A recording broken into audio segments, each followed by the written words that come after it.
ನಿನ್ನೆ ಸ್ವಾಮಿ ವಿವೇಕಾನಂದರ ಕಥೆಯನ್ನು ಕೇಳಿದ್ವಿ, ಹೌದಲ್ವಾ?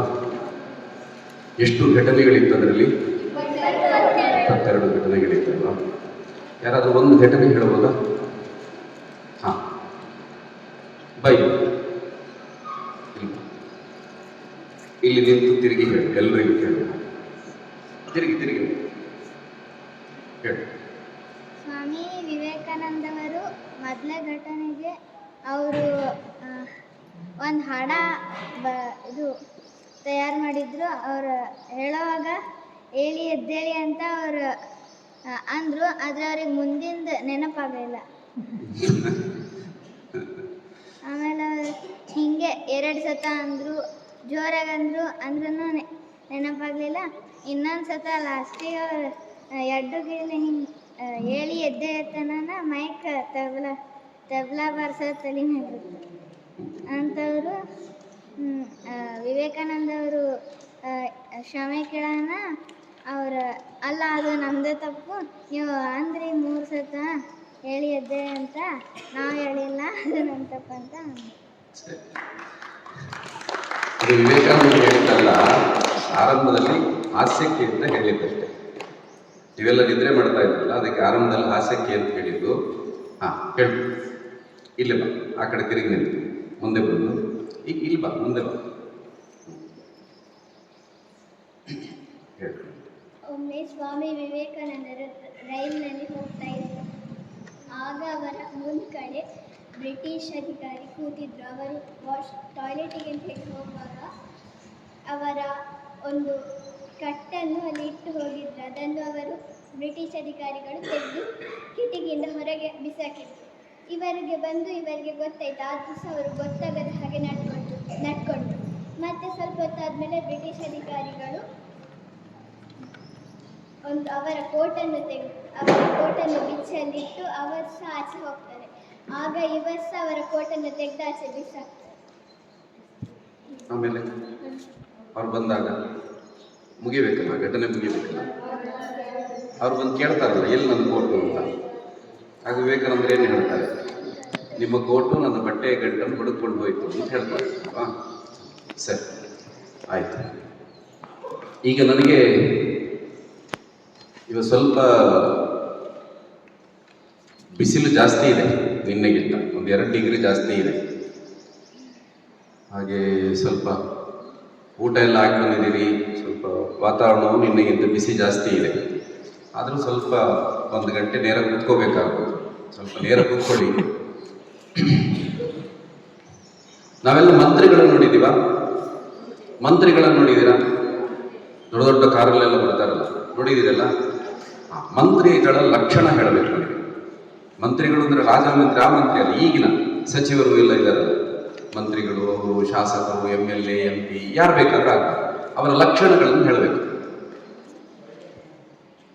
ಹೇಳಿ, ಅವ್ರು ಹೇಗಿರ್ತಾರೆ ಅಂತ, ಅವ್ರ ಒಟ್ಟು ಜೀವನ, ಓಡಾಟ ಇತ್ಯಾದಿ ಅವ್ರು ನೋಡುವಾಗ ಹೇಗಿರ್ತಾರೆ ಇತ್ಯಾದಿ ಅಲ್ಲ ಹೇಳಿ. ಅವ್ರ ಹಿಂದೆ ಒಂದು 4 ಜನ ಹಿಂಬಾಲಕರು ಇರ್ತಾರೆ. ಆಮೇಲೆ ಹೇಳಿ. ಹಣಬಲ ಜನಬಲ ಎರಡೂ ಇರ್ತದೆ. ನೀನೇನು ಹೇಳಿರ್ತದೆ? ದೊಡ್ಡ ದೊಡ್ಡ ಕಾರಲ್ಲಿ ಬರ್ತಾರೆ. ಆಮೇಲೆ ಆಮೇಲೆ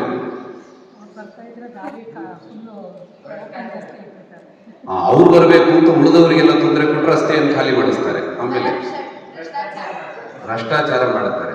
ಇನ್ನು ಅವ್ರು ಊಟ ತಿಂಡಿಗಳೆಲ್ಲ ಎಲ್ಲಿ ಹೇಗೆ ಮಾಡ್ತಾರೆ? ಅವರು ಯಾವ ರೀತಿ ಇರುತ್ತೆ? 5 ಸ್ಟಾರ್ ಹೋಟೆಲ್, ಎಲ್ಲರೂ ಮಾತಾಡ್ಬೇಕು. 5 ಸ್ಟಾರ್ ಹೋಟೆಲ್ಗಳಲ್ಲಿ ಮಾಡುತ್ತಾರೆ. ಅವ್ರು ಮಾತ್ರ ಕಾರ್ ಇರ್ತದ, ಅವ್ರ ಹೆಂಡತಿ ಮಕ್ಕಳಿಗೂ ಕಾರ್ಗಳಿರ್ತಾವ? ಅವ್ರಿಗಿರುತ್ತದೆ. ಏನೋ ಚಿನ್ನ ಏನಾದ್ರು ಹಾಕೊಂಡಿರ್ತಾರ ಕೈಗೆ, ಬೆರಳಿಗೆ? ಎಷ್ಟು ಬೆರಳಿಗೆ? ಒಂದು ಸಣ್ಣದು ಹಾಕೊಂಡಿರ್ತಾರ? 10 ಬೆರಳಿಗೂ ಹಾಕೊಂಡಿರ್ತಾರೆ. ಇದ್ರು 15 ಬೆರಳಿಗೂ ಹಾಕೊಳ್ತಾರಲ್ವಾ?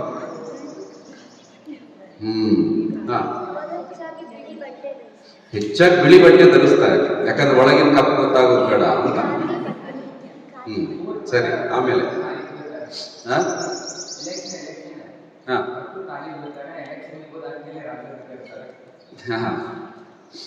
ಆಮೇಲೆ ಆಯ್ತು, ಇನ್ನೇನಾದ್ರೂ ಇದೆಯಾ? ಸತ್ಯ ಮಾತಾಡ್ತಾರ? ಇಲ್ಲ.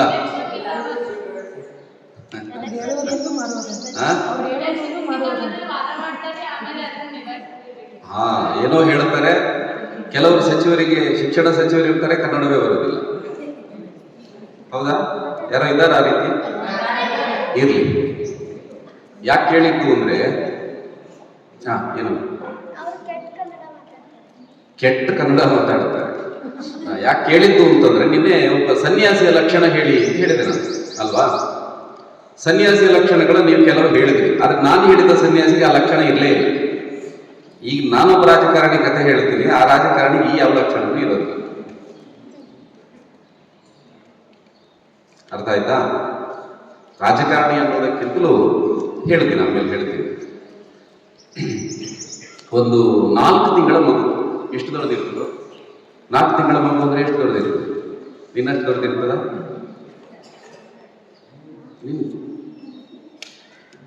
ಎಷ್ಟು? ಇಷ್ಟ ಇಷ್ಟಿರುತ್ತಾ? ಅಂದ್ರೆ ನಿಂತ್ಕೊಂಡ್ರೆ ಇಷ್ಟ ಇರ್ತದ? ನಿಂತ್ಕೊಳ್ತದ 4 ತಿಂಗಳಿಗೆ? 4 ತಿಂಗಳ ಮಗು, ಸಣ್ಣ ಮಗು. ಅದನ್ನು ತಗೊಂಡು ಹೋಗಿದ್ದಾರೆ ಅಪ್ಪ ಅಮ್ಮ. ಎಲ್ಲಿಗೆ? ಕುಂಭಮೇಳ ಆಯ್ತಲ್ಲ ಇತ್ತೀಚೆಗೆ. ಅದೇ ಪ್ರಯಾಗದಲ್ಲಿ ಕುಂಭಮೇಳ ಆಗೋದು ಎಷ್ಟು ವರ್ಷಕ್ಕೊಂದ್ಸಲ? ಎಷ್ಟು ವರ್ಷಕ್ಕೆ? 12 ವರ್ಷಕ್ಕೊಂದ್ಸಲ ಆಗ್ತದೆ. ಮಾಘಮೇಳ ಅಂತ ಆಗ್ತದೆ, ಅದು ಪ್ರತಿ ವರ್ಷ ನಡೆಯುತ್ತದೆ. ಅದಕ್ಕೂ ಲಕ್ಷಾಂತರ ಜನ ಬರ್ತಾರೆ. ಹೀಗೆ ಮಗುವನ್ನು ತಗೊಂಡು ಹೋಗಿದ್ದಾರೆ. ಅಮ್ಮನ ಹೆಸರು ರಾಮ್ ದುಲಾರಿ ಅಂತ, ತಂದೆ ಶಾರದಾ ಪ್ರಸಾದ್. ಇವರಿಬ್ಬರ ಪುಟ್ಟ ಮಗುವನ್ನು, 4 ತಿಂಗಳ ಮಗುವನ್ನು ತಗೊಂಡು ಹೋಗಿದ್ದಾರೆ. ಅಲ್ಲಿ ಗಂಗಾ ಸ್ನಾನ ಮಾಡಬೇಕು. ಇವರೆಲ್ಲ ಸ್ನಾನ ಮಾಡಿ ಮಗುವಿಗೆ ಸ್ವಲ್ಪ ನೀರು ಚಿಮುಕಿಸಬೇಕು ಅಂತ, ಈ ರೀತಿ ಒಟ್ಟು ತೀರ್ಥ ಸ್ನಾನ ಆಗಬೇಕು ಅಂತ ಹೋಗಿದ್ದಾರೆ. ಅಷ್ಟೊತ್ತಿಗೆ ಅಲ್ಲಿ ಬಂದಂತ ಪ್ರವಾಹ ಅನಂತ.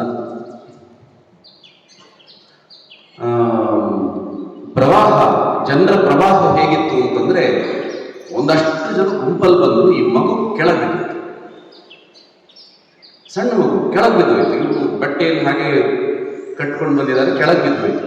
ನೋಡುವಾಗ ಇಲ್ಲ, ಅದು ಕೆಳಗೆ ಬೀಳ್ಲಿಕ್ಕೂ ಅಲ್ಲಿ ಯಾರು ಬಿಡ್ಲಿಲ್ಲ. ಅಂದ್ರೆ ಜನರಿಗೂ ಗೊತ್ತಿಲ್ಲ, ಅಷ್ಟು ಜನ ಇದ್ದಾರೆ. ಇದು ಹಾಗೆ ಹಾಗೆ ಹಾಗೆ ಹೋಗ್ತಾ ಹೋಗ್ತಾ ಮುಂದಕ್ಕೆ ಹೋಯ್ತು. ಎಲ್ಲಿ ಹೋಯ್ತು ಅಂತ ಗೊತ್ತಿಲ್ಲ. ಅಪ್ಪ ಅಮ್ಮನಿಗೆ ಸಿಗ್ತಾ ಇಲ್ಲ. ಮುಂದಕ್ಕೆ ಹೋಗಿ ಹೋಗಿ ಹೋಗಿ ಕೊನೆಗೆ ಅಲ್ಲೆಲ್ಲ ದೋಣಿಗಳಿವೆ. ಆ ದೋಣಿಯಲ್ಲಿ ಹೋಗಿ ಕೂತಿದ್ದಾನೆ. ಅವನು ಹಾಲು ತಗೊಂಡು ಹೋಗಿ ಆ ಕಡೆ ತಗೊಂಡು ಹೋಗಿ ತಗೊಂಡ್ಬರುವ ಕೆಲಸ. ಇವನು ಆ ಕಡೆ ತಗೊಂಡು ಹೋಗ್ಲಿಕ್ಕೆ ಅಂತ ಕೂತಿದ್ದಾನೆ. ಅಲ್ಲೊಂದು ಚೀಲ ಇದೆ, ಆ ಚೀಲದೊಳಗೆ ಹೋಗಿ ಮಗುವಿತ್ತು. ತಕ್ಷಣ ನೋಡ್ದ ಏನು ಅಂತ. ನೋಡುವಾಗ ಪುಟ್ಟ ಮಗು, ಬಹಳ ಖುಷಿ. ಯಾಕಂದ್ರೆ ಮಗು ಇಲ್ಲ ಅಂತ ಬಹಳ ಸಮಯದಿಂದ ಹರಕೆ ಹೊತ್ತಿಲ್ಲ. ಇವತ್ತು ಮಗು ಬಂದಿದೆ, ಬಹಳ ಖುಷಿ ಆಯ್ತು. ಏನ್ ಮಾಡೋದು ಅಂತ ಹಾಲು ತಗೊಂಡು ಹೋಗಿ, ಕಲ್ಲಿ ಹಾಲಿದೆ, ಒಂದು ಹಾಲಿನ, ಅದಕ್ಕೆ ಮಗುವಿಗೆ ಒಂದು ಬಟ್ಟೆಯನ್ನ ಹಾಲಿಗೆ ಅತ್ತಿ ಮಗುವಿಗೆ ಸ್ವಲ್ಪ ಬಾಯಿಗೆ ಹಾಕಿದ. ಮಗು ಬಹಳ ಖುಷಿ ಆಯ್ತು. ಸ್ವಲ್ಪ ಹಾಲನ್ನು ಚಿಂತ ಅದು ಹಾಗೆ ನಿದ್ರೆ ಮಾಡಿತು. ಇವನಿಗೆ ಬಹಳ ಖುಷಿ. ಆದಷ್ಟು ಬೇಗ ಹಾಲು ಕೊಟ್ಟು ವಾಪಸ್ ಬರಬೇಕು ಅಂತ ಬೇಗ ದೋಣಿಯನ್ನು ಮುಂದಕ್ಕೆ ಹಾಕಿದ. ಅಷ್ಟೊತ್ತಿಗೆ ಇವರೆಲ್ಲ ಹುಡುಕ್ತಾ ಇದ್ದಾರೆ. ಹುಡುಕುವಾಗ ಎಲ್ಲೂ ಮಗು ಸಿಗ್ತಾ ಇಲ್ಲ. ಎಲ್ಲ ಕಡೆ ಅಪ್ಪ ಅಮ್ಮನ ಬೊಬ್ಬೆ, ಮಗು ಸಿಗ್ತಾ ಇಲ್ಲ ಅಂತ. ಅಷ್ಟೊತ್ತಿಗೆ ವಾಪಸ್ ಬಂದ, ಅದೇ ಜಾಗಕ್ಕೆ ಬಂದ. ಬಂದು ನೋಡುವಾಗ ಅಪ್ಪನ ಕಣ್ಣಿಗೆ ಬಿತ್ತು. ಅಲ್ಲಿ ಏನು ಮಗು, ದೋಣಿಯಲ್ಲಿ ಮಗು ಆ ಬಟ್ಟೆಯನ್ನು ಸುತ್ತಿತ್ತು. ತಕ್ಷಣ ತಾಯಿಗೂ ಗೊತ್ತಾಯ್ತು, ತನ್ನ ಬಟ್ಟೆ ಗೊತ್ತಾಗುತ್ತೆ. ಓಡಿ ಹೋದಾಗ ಮಗು ಕೊಡು ಅಂತ. ಇಲ್ಲೆಲ್ಲ ಅದು ನನ್ನ ಮಗು ಅಂತ. ಅಷ್ಟೊತ್ತಿಗೆ ಅಮ್ಮ ಬಂದು ಎಳ್ಕೊಂಡ್ಬಿಟ್ಟು ಮಗುವನ್ನು. ಮತ್ತೆ ಅವನಿಗೇನೊಂದು ಸ್ವಲ್ಪ ದುಡ್ಡು ಗಿಡ್ಡೆಲ್ಲ ಕೊಟ್ಟು ಅವ್ನು ಸ್ವಲ್ಪ ಹಠ ಮಾಡಿದ. ಆದರೆ ಅವನಿಗೆ ದುಡ್ಡೆಲ್ಲ ಕೊಟ್ಟು ಮತ್ತು ಅವನು ಕಳಿಸಿದ್ದು. ಮಗುವನ್ನು ಹಾಗೆ ಮನೆಗೆ ಕರ್ಕೊಂಡು ಬಂದ. ಈ ಮಗು ಶಾಲೆಗೆ ಹೋಗ್ಲಿಕ್ಕೆ ಶುರು ಮಾಡಿತು. ಕಾಶಿಯಲ್ಲಿಂದ ಅವ್ರ ಮನೆಯಿಂದ 8-10 ಕಿಲೋಮೀಟರ್ ದೂರ, ಮಧ್ಯದಲ್ಲಿ ಗಂಗಾ ನದಿ. ಅತ್ಯಂತ ಬಡತನದ ಮನೆ, ಅತ್ಯಂತ ಬಡತನ. ಅಲ್ಲಿ ಶಾಲೆಗೆ ಹೋಗ್ಬೇಕಾದ್ರೆ ನದಿ ದಾಟಿ ಹೋಗಬೇಕು. ನದಿ ದಾಟಿಸ್ಲಿಕ್ಕೆ ದೋಣಿಯವರಿದ್ದಾರೆ. ಆದ್ರೆ ದೋಣಿಯವರಿಗೆ ಪ್ರತಿನಿತ್ಯ ದುಡ್ಡು ಕೊಡ್ಬೇಕು. ದುಡ್ಡು ಕೊಡ್ಲಿಕ್ಕೆ ಇವರ ಹತ್ರ ದುಡ್ಡಿಲ್ಲ. ಯಾಕೆಂದ್ರೆ ದುಡ್ಡು ದುಡಿಬೇಕಾಗಿದ್ದೆ ಅವರ ಮನೆಯಲ್ಲಿ. ಹೆಚ್ಚಾಗಿ ಸಾಮಾನ್ಯ ಯಾರು ದುಡಿತಾರೆ? ಅಪ್ಪ ದುಡಿತಾರೆ. ಅಪ್ಪ ದುಡಿಲಿಕ್ಕೆ 4 ತಿಂಗಳಿಗೆ ಮಗುವಿಗೆ ಈ ಘಟನೆ ಆಯ್ತಲ್ಲ. ಮಗುವಿಗೆ 1.5 ವರ್ಷವಾಗುವಾಗ ಅಪ್ಪ ತೀರ್ಕೊಂಡಿದ್ದ. ಅಪ್ಪ ಇಲ್ಲ. ಅಮ್ಮ ಅಲ್ಲೊಂದು ಶಾಲೆಯಲ್ಲಿ ಟೀಚರ್. ಅಲ್ಲಿ ಏನೋ ಒಟ್ಟು ಮಗನಿಗೇನು ಇನ್ನೂ ಶಾಲೆಗೆ ಹೋಗ್ತಾ ಇದ್ದಾನೆ, ದುಡ್ಡು ಖರ್ಚು ಮಾಡಬಾರ್ದು ಅಂತ. ನಾನು ಪ್ರತಿನಿತ್ಯ ಆ ಕಡೆ ಹೋಗ್ಲಿಕ್ಕೆ ದೋಣಿಯವರಿಗೆ ಒಂದಿಷ್ಟು ಪೈಸೆ ಕೊಡ್ತಾ ಇದ್ದೇನೆ, ಈ ಪೈಸೆಯನ್ನು ಉಳಿಸ್ಬೇಕು ಅಂತ ಹುಡುಗನಿಗೆ. ಅಮ್ಮನಿಗೆ ಹೇಳಿದ್ರೆ ಬಿಡೋದಿಲ್ಲ. ಅದಕ್ಕೇನ್ ಮಾಡದ, ಪ್ರತಿ ಸಲ ಏನ್ ಮಾಡೋದು ಅಂದ್ರೆ ಬಟ್ಟೆಯನ್ನೆಲ್ಲ, ಆ ಪುಸ್ತಕ ಬಟ್ಟೆಯನ್ನೆಲ್ಲ ಕಟ್ಟಿ ತಲೆಯ ಮೇಲೆ ಇಟ್ಟುಕೊಂಡು ಈಜಿಕೊಂಡು ಹೋಗೋದು. ಪ್ರವಾಹ ಕೆಲವು ಸಲ ಏನು ಪ್ರವಾಹದ ರೀತಿ ಇರೋದಿಲ್ಲ, ಆದ್ರೆ ಕೆಲವು ಸಲ ವೇಗವಾಗಿ ನೀರು ಹೋಗ್ತಾ ಇರ್ತದೆ, ಯಾರಿಗೂ ಗೊತ್ತಿಲ್ಲ. ಈ ರೀತಿ ಈಜಿಕೊಂಡು ಶಾಲೆಗೆ ಹೋದಂತ ಹುಡುಗ. ಇಲ್ಲಿ 1ರಿಂದ 7ನೇ ಕ್ಲಾಸ್ನವ್ರು ಎಷ್ಟು ಜನ ಇದ್ದೀರಿ? 1ರಿಂದ 7 ಕೈ ಬಿಡಿ. ಈಗ ನಾನು ಹೇಳ್ತಾ ಇರೋದು ನಿಮ್ಮದೇ ವಯಸ್ಸಿನ ಹುಡುಗನ ಕಥೆ. ಅವನೇನು ಯೋಚನೆ ಮಾಡ್ದ? ತಲೆಯಲ್ಲಿ ಕೈ ತೆಗಿ. ಅವನೇನು ಯೋಚನೆ ಮಾಡ್ದ? ಅಮ್ಮನಿಗೆ ಹಣ ಉಳಿಸ್ಬೇಕು ಅಂತ, ಖರ್ಚು ಮಾಡಿಸಬಾರ್ದು ಅಂತ ಈಜಲಿಕ್ಕೆ ಶುರು ಮಾಡ್ದ. ಈಜಿ ಶಾಲೆಗೆ ಹೋಗ್ಲಿಕ್ಕೆ ಶುರು ಮಾಡ್ದ. ಆ ಹುಡುಗನ ಹೆಸರು ಲಾಲ್ ಬಹದ್ದೂರ್ ಅಲ್ಲ, ಲಾಲ್ ಬಹದ್ದೂರ್ ಶ್ರೀವಾಸ್ತವ ಅಂತ ಅವನ ಹೆಸರು. ಶ್ರೀವಾತ್ಸವ ಅಂತ ಅವನ ಹೆಸರು. ಅವನ ಹೆಸರು ಇದ್ದಿದ್ದ ಹಾಗೆ ಈ ಹುಡುಗ ಏನ್ ಮಾಡ್ತಾನೆ, ಶ್ರೀವಾತ್ಸವ ಅಂತ ಇದೆಯಲ್ಲ ಹೆಸರು, ಈ ಶ್ರೀವಾತ್ಸವ ಅಂತಿದ್ರೆ ಅದರಲ್ಲಿ ಜಾತಿ ಗೊತ್ತಾಗುತ್ತೆ ಅಂತ ಅಂದ್ಕೊಂಡು ಆ ಜಾತಿವಾಚಕ ಶಬ್ದವನ್ನೇ ಬಿಟ್ಬಿಟ್ರು. ಅದನ್ನು ಬಿಟ್ಬಿಟ್ಟ. ಲಾಲ್ ಬಹದ್ದೂರ್ ಮಾತ್ರ, ಅಷ್ಟು ಮಾತ್ರ ಹೆಸರು, ಅದನ್ನು ಬಿಟ್ಟ. ಈಗ ಪ್ರಶ್ನೆ ಏನು? ಮುಂದಿನ ಪ್ರಶ್ನೆ ನಿಮ್ದೀಗ ಶಾಸ್ತ್ರ ಹೇಗೆ ಬಂತು ಅಂತ ಅಲ್ವಾ? ಅವರು ಮತ್ತೆ ಕಾಶಿ ವಿದ್ಯಾಪೀಠದಲ್ಲಿ ಕಲಿತ ನಂತರ, ತತ್ವಶಾಸ್ತ್ರದಲ್ಲಿ ಪದವಿ ಪಡೆದ ನಂತರ ಅಲ್ಲಿ ಕೊಟ್ಟಂತ ಬಿರುದು ಶಾಸ್ತ್ರಿ ಅನ್ನುವಂಥ. ಹಾಗಾಗಿ ಲಾಲ್ ಬಹದ್ದೂರ್ ಶಾಸ್ತ್ರಿ ಅಂತಾಯ್ತು. ಹುಡುಗ ಅವನಿಗೆ ಮಾವಿನ ಹಣ್ಣು ಅಂದ್ರೆ ಬಹಳ ಪ್ರೀತಿ. ಎಷ್ಟು ಜನರಿಗೆ ಮಾವು ಅಂದ್ರೆ ಇಷ್ಟ? ಎಲ್ರಿಗೂ ಇಷ್ಟ. ಅವನಿಗೂ ಬಹಳ ಇಷ್ಟ. ಅದಕ್ಕೇನ್ ಮಾಡಬೇಕು? ಅಲ್ಲಿ ದೂರದಲ್ಲಿ ಒಂದು ಮಾವಿನ ತೋಟ ಇದೆ, ಅದಕ್ಕೆ ಹಣ್ಣು ಕದೀಲಿಕ್ಕೆ ಹೋಗಬೇಕು. ಈ ಹುಡುಗರೆಲ್ಲ ಒಟ್ಟಿಗೆ ಹೋಗೋರು ಹಣ್ಣು ಕದೀಲಿಕ್ಕೆ. ಈ ಹುಡುಗನಿಗೆ ಅಲ್ಲಿ ಕಂಪೌಂಡ್ ಹತ್ಲಿಕ್ಕೆ ಆಗ್ತಾ ಇಲ್ಲ, ಲಾಲ್ ಬಹದ್ದೂರಿಗೆ. ಈ ದೊಡ್ಡ ಹುಡುಗರೆಲ್ಲ ಹತ್ತಿಸಿ ಮತ್ತು ಹೋಗಿ ಅಲ್ಲೆಲ್ಲ ಹೋದ್ರು. ಎಲ್ಲ ಮರ ಹತ್ತಿ ಹಣ್ಣನ್ನು ತೆಗೆದು ಅಲ್ಲೇ ತಿಂತಾ ಇದ್ರು. ಅಷ್ಟೊತ್ತಿಗೆ ತೋಟದವನು ಬಂದ, ಓಡಿಸ್ಕೊಂಡು ಬಂದ. ಉಳಿದವರೆಲ್ಲ ಓಡಿದ್ರು. ಇವನು ಸಣ್ಣ ಹುಡುಗ, ಇವನಿಗೆ ಓಡ್ಲಿಕ್ಕೆ ಆಗ್ತಾ ಇಲ್ಲ, ಇವನು ಅಲ್ಲೇ ಕೂತಿದ್ದ. ಅವನು ಕೆಳಗಿಳಿಸಿ ಪಾಟ್ ಅಂತ ಪಟ್ಟ ಏಟು. ಅವನಿಗೆಲ್ಲೋ ಏಟು ತಿನ್ನೋದು ನೆನಪಾಯ್ತು. ಈಗ ಅದಕ್ಕೆ ನಕ್ಕ ಪಾಟ್ ಅಂತ ಏಟು ಕೊಟ್ಟಾಗ ಈ ಹುಡುಗಿ ಏನು ಹೇಳಬೇಕು? ಅವನಿಗೆ ಸ್ವಲ್ಪ ಅಭ್ಯಾಸ ಆಗಿದೆ. ಏನು ಅಭ್ಯಾಸ ಅಂದ್ರೆ, ನನಗೆ ಹೊಡಿಬಾರ್ದಲ್ಲ ನೀವು, ನನಗೆ ಅಪ್ಪ ಇಲ್ಲ, ಹೊಡಿಬಾರ್ದು ಅಂತಂದ. ಅಂದ್ರೆ ಅವನಿಗೆ ಏನು ಅಭ್ಯಾಸ ಆಗಿತ್ತು ಅಂದ್ರೆ, ಎಲ್ಲ ಕಡೆ ಅಪ್ಪ ಇಲ್ಲದ ಮಗು ಅಂದ್ರೆ ಎಲ್ಲರೂ ಬಹಳ ಜೋಪಾನದಿಂದ ನೋಡ್ಕೊಳ್ಬೇಕು ಅಂತ ಆ ರೀತಿ ಬೆಳೆಸಿದ್ರು ಮನೆಯಲ್ಲಿ. ಇವನಿಗೆ ಅದೇ ಅಭ್ಯಾಸ ಆಗಿದೆ. ಆದ್ರೆ ಆ ತೋಟದವನು ಏನು ಹೇಳ್ದ? ಅಪ್ಪ ಇಲ್ಲ ಅಂತಂದ್ರೆ ಇನ್ನಷ್ಟು ಜಾಗರೂಕತೆಯಲ್ಲಿ ನೀನಿರ್ಬೇಕು, ನಿನ್ನ ಜವಾಬ್ದಾರಿಯಲ್ಲಿ ಇರಬೇಕು ಅಂತ ಮತ್ತೊಂದು ಹೊಡೆದ. ಈ ಹುಡುಗನ ಯೋಚನೆ ಬದಲಾಯಿತು. ಮನೆಯಲ್ಲೆಲ್ಲ ಬೇರೆ ಹೇಳ್ತಾ ಇದ್ರಲ್ಲ, ಅಪ್ಪ ಇಲ್ಲದಂತ ಹುಡುಗನನ್ನ ಚೆನ್ನಾಗಿ ನೋಡ್ಕೊಳ್ಬೇಕು ಅಂತ ಹೇಳ್ತಾ ಇದ್ರು. ಇವನು ಬೇರೆ ಹೇಳ್ತಾನೆ, ಅಪ್ಪ ಇಲ್ಲದೆ ಇದ್ರೆ ಇನ್ನಷ್ಟು ಜವಾಬ್ದಾರಿಯಲ್ಲಿ ಇರಬೇಕು ಅಂತ ಹೇಳ್ತಾನಲ್ಲ. ಈ ವಿಷಯ ಹೌದಿತ್ತು. ಯಾಕಂದ್ರೆ ಅಪ್ಪ ಇದ್ರೆ ಸರಿ ತಪ್ಪುಗಳನ್ನು ನೋಡ್ಕೊಳ್ಳೋದಕ್ಕೆ ಅಪ್ಪ ಹೇಳ್ತಾರೆ. ಇವತ್ತು ಅಪ್ಪ ಇಲ್ಲ ಅಂತಿದ್ರೆ ಸರಿ ಯಾವುದು ತಪ್ಪು ಯಾವುದು ನಾನೇ ಯೋಚನೆ ಮಾಡಬೇಕು ಅಂತ ಹುಡುಗನ ವಿಚಾರ ಸರಣಿ ಬದಲಾಯಿತು. ಅಲ್ಲಿಂದ ಅಮ್ಮನಿಗೆ ಬಂದಿತ್ತು, ಎಷ್ಟೇ ಕಷ್ಟ ಆದ್ರೂ ಮಗನನ್ನ ಚೆನ್ನಾಗಿ ಓದಿಸ್ಬೇಕು ಅಂತಿತ್ತು. ಅದಕ್ಕೆ ದೂರದ ನೆಂಟರ ಮನೆಗೆ ಕಳಿಸ್ತಾರೆ. ಅವನು ಇಲ್ಲಿದ್ರೆ ಹೆಚ್ಚು ಓದ್ಲಿಕ್ಕೆ ಆಗೋದಿಲ್ಲ ಅಂತ ಮಗನಿಗೆ ಹೇಳ್ತಾರೆ. ನೋಡು, ಅವರೆಲ್ಲ ತುಂಬಾ ಚೆನ್ನಾಗಿ ನೋಡ್ಕೊಳ್ತಾರೆ ಅಂತ ನಾನು ಹೇಳ್ತಾ ಇಲ್ಲ, ಸ್ವಲ್ಪ ಕಷ್ಟ ಆಗಬಹುದು, ಆದರೂ ಕೂಡ ನಿನ್ನ ಗುರಿ ಕೇವಲ ಓದಿನ ಕಡೆಗೆ ಇರಬೇಕು, ಬೇರೆ ಏನೇ ಕಷ್ಟ ಬಂದರೂ ನಿನ್ನ ವ್ಯತ್ಯಾಸ ಆಗಬಾರ್ದು ಅಂತ ಹೇಳಿ ಕಳಿಸ್ತಾರೆ. ಇವನಿಗೆ ತಲೆ ಎಲ್ಲ ಕೂತಿತ್ತು, ನಾನು ಓದಬೇಕು, ಉಳಿದು ಯಾವುದು ನನ್ನ ತಲೆಗೆ ಬರಬಾರ್ದು, ಇಷ್ಟೇ. ಅಲ್ಲಿ ಹೋದಾಗ ನೆಂಟರ ಮನೇಲಿ ಮೊದಲು 1-2 ದಿವಸ ಚೆನ್ನಾಗಿ ನೋಡ್ಕೊಂಡು, ಆಮೇಲೆ ಎಷ್ಟು ಕಷ್ಟ ಕೊಟ್ಟರು ಅಂದ್ರೆ ಮನೆಯ ಎಲ್ಲ ಕೆಲಸವನ್ನು ಹುಡುಗನ ಹತ್ರ ಮಾಡಿಸಿದ್ರು. ಎಲ್ಲ ಕೆಲಸ. ಇವನಾಗ ಹೈಸ್ಕೂಲ್ ಓದ್ತಾ ಇದ್ದಾರೆ. ಎಲ್ಲಾ ಕೆಲಸವನ್ನು ಅವನ ಹತ್ರ ಮಾಡಿಸ್ತಾ ಇದ್ರು. ಅಷ್ಟೊತ್ತಿಗೆ ಕಾಲರ ಅಂತ ದೊಡ್ಡ ರೋಗ, ಬಹಳ ದೊಡ್ಡ ರೋಗ. ಆ ಕಾಲರ ಬಂದ್ರೆ ಇಡೀ ಊರೇ ಸಾಯೋದು ಅಂತ ಲೆಕ್ಕ, ಬಂದವರೆಲ್ಲ ಸಾಯೋದು ಅಂತ ಅರ್ಥ. ಆ ರೀತಿ ಮತ್ತೊಂದು ಯಾರಾದ್ರೂ ಬಂದ್ರೆ ಅವ್ರ ಹತ್ರಕ್ಕೆ ಯಾರು ಹೋಗ್ತಿರ್ಲಿಲ್ಲ. ಈ ಲಾಲ್ ಬಹದ್ದೂರ್ ಹೋದಂತ ಮನೆಯಲ್ಲಿ ಒಬ್ಬ ಹುಡುಗನಿಗೆ ಕಾಲರ ಬಂತು. ಕಾಲರ ಬಂದಾಗ ಈ ಮನೆಯವರು ಏನ್ ಮಾಡ್ತಾರೆ, ಆ ಕಾಲರ ಬಂದ ಹುಡುಗನ ಜೊತೆ ಇವನನ್ನು ಒಳಗಡೆ ಹಾಕಿ ನೀನ್ ನೋಡ್ಕೊಳ್ಬೇಕು ಅವನನ್ನು ಅಂತ ಬಿಟ್ಟು. ಯೋಚನೆ ಮಾಡೋದು, ಹೈಸ್ಕೂಲ್ನ ಹುಡುಗ ಅಲ್ಲಿ ಕಾಲರದಲ್ಲಿ ನರಳುತ್ತಾ ಇದ್ದಾನೆ, ಅವನನ್ನು ನೋಡ್ಕೊಳ್ಳಿಕ್ಕೆ ಬಿಟ್ಟಿದ್ದಾರೆ. ಎಷ್ಟು ಹಿಂಸೆಯಾಯಿತು ಅಂತಂದ್ರೆ ಅವನು ನರಳಿ ನರಳಿ ಒಂದು ರಾತ್ರಿ ಇಡೀ ನರಳಿ ಮರುದಿವಸ ಸತ್ತ. ಇವನು ಕಣ್ಣೆದುರಿಗೆ ಸತ್ತ. ಆಗತ್ತ ಕಲ್ಪನೆ ಮಾಡ್ಕೊಳ್ಳಿಕ್ಕೆ ಸಾಧ್ಯ ಅಲ್ಲ? ಒಂದು ಹೈಸ್ಕೂಲ್ ಹುಡುಗನಿಗೆ ಈ ಥರದ್ದೊಂದು ನರಳಿ ನರಳಿ ಸತ್ತ. ಅಲ್ಲಿಗೆ ಮುಗಿಲಿಲ್ಲ. ಆ ದಿವಸ ಅವನ ಸಂಸ್ಕಾರ ಎಲ್ಲ ಮುಗಿದ ನಂತರ ಅವನ ಬಟ್ಟೆಗಳನ್ನು ಒಗೆದು ಕೊಡಬೇಕು ಅಂತ ಇವನ ಹತ್ರ ಹೇಳ್ತಾರೆ. ಅದರಲ್ಲಿ ರಕ್ತದ ಕಲೆ ಇತ್ಯಾದಿ ಎಲ್ಲ ಇತ್ತು. ಈ ರೀತಿ ಎಲ್ಲವನ್ನು ಸಹಿಸಿಕೊಂಡ. ಯಾಕಂದ್ರೆ ಅಮ್ಮ ಹೇಳಿದರು ಓದು ಮುಖ್ಯ, ಏನೇ ಕಷ್ಟ ಬಂದು ಸಹಿಸಿಕೊಳ್ಬೇಕು ಅಂತ ಅಮ್ಮ ಹೇಳಿದ್ರು. ಅದಕ್ಕೆಲ್ಲವನ್ನು ಸಹಿಸಿಕೊಂಡ.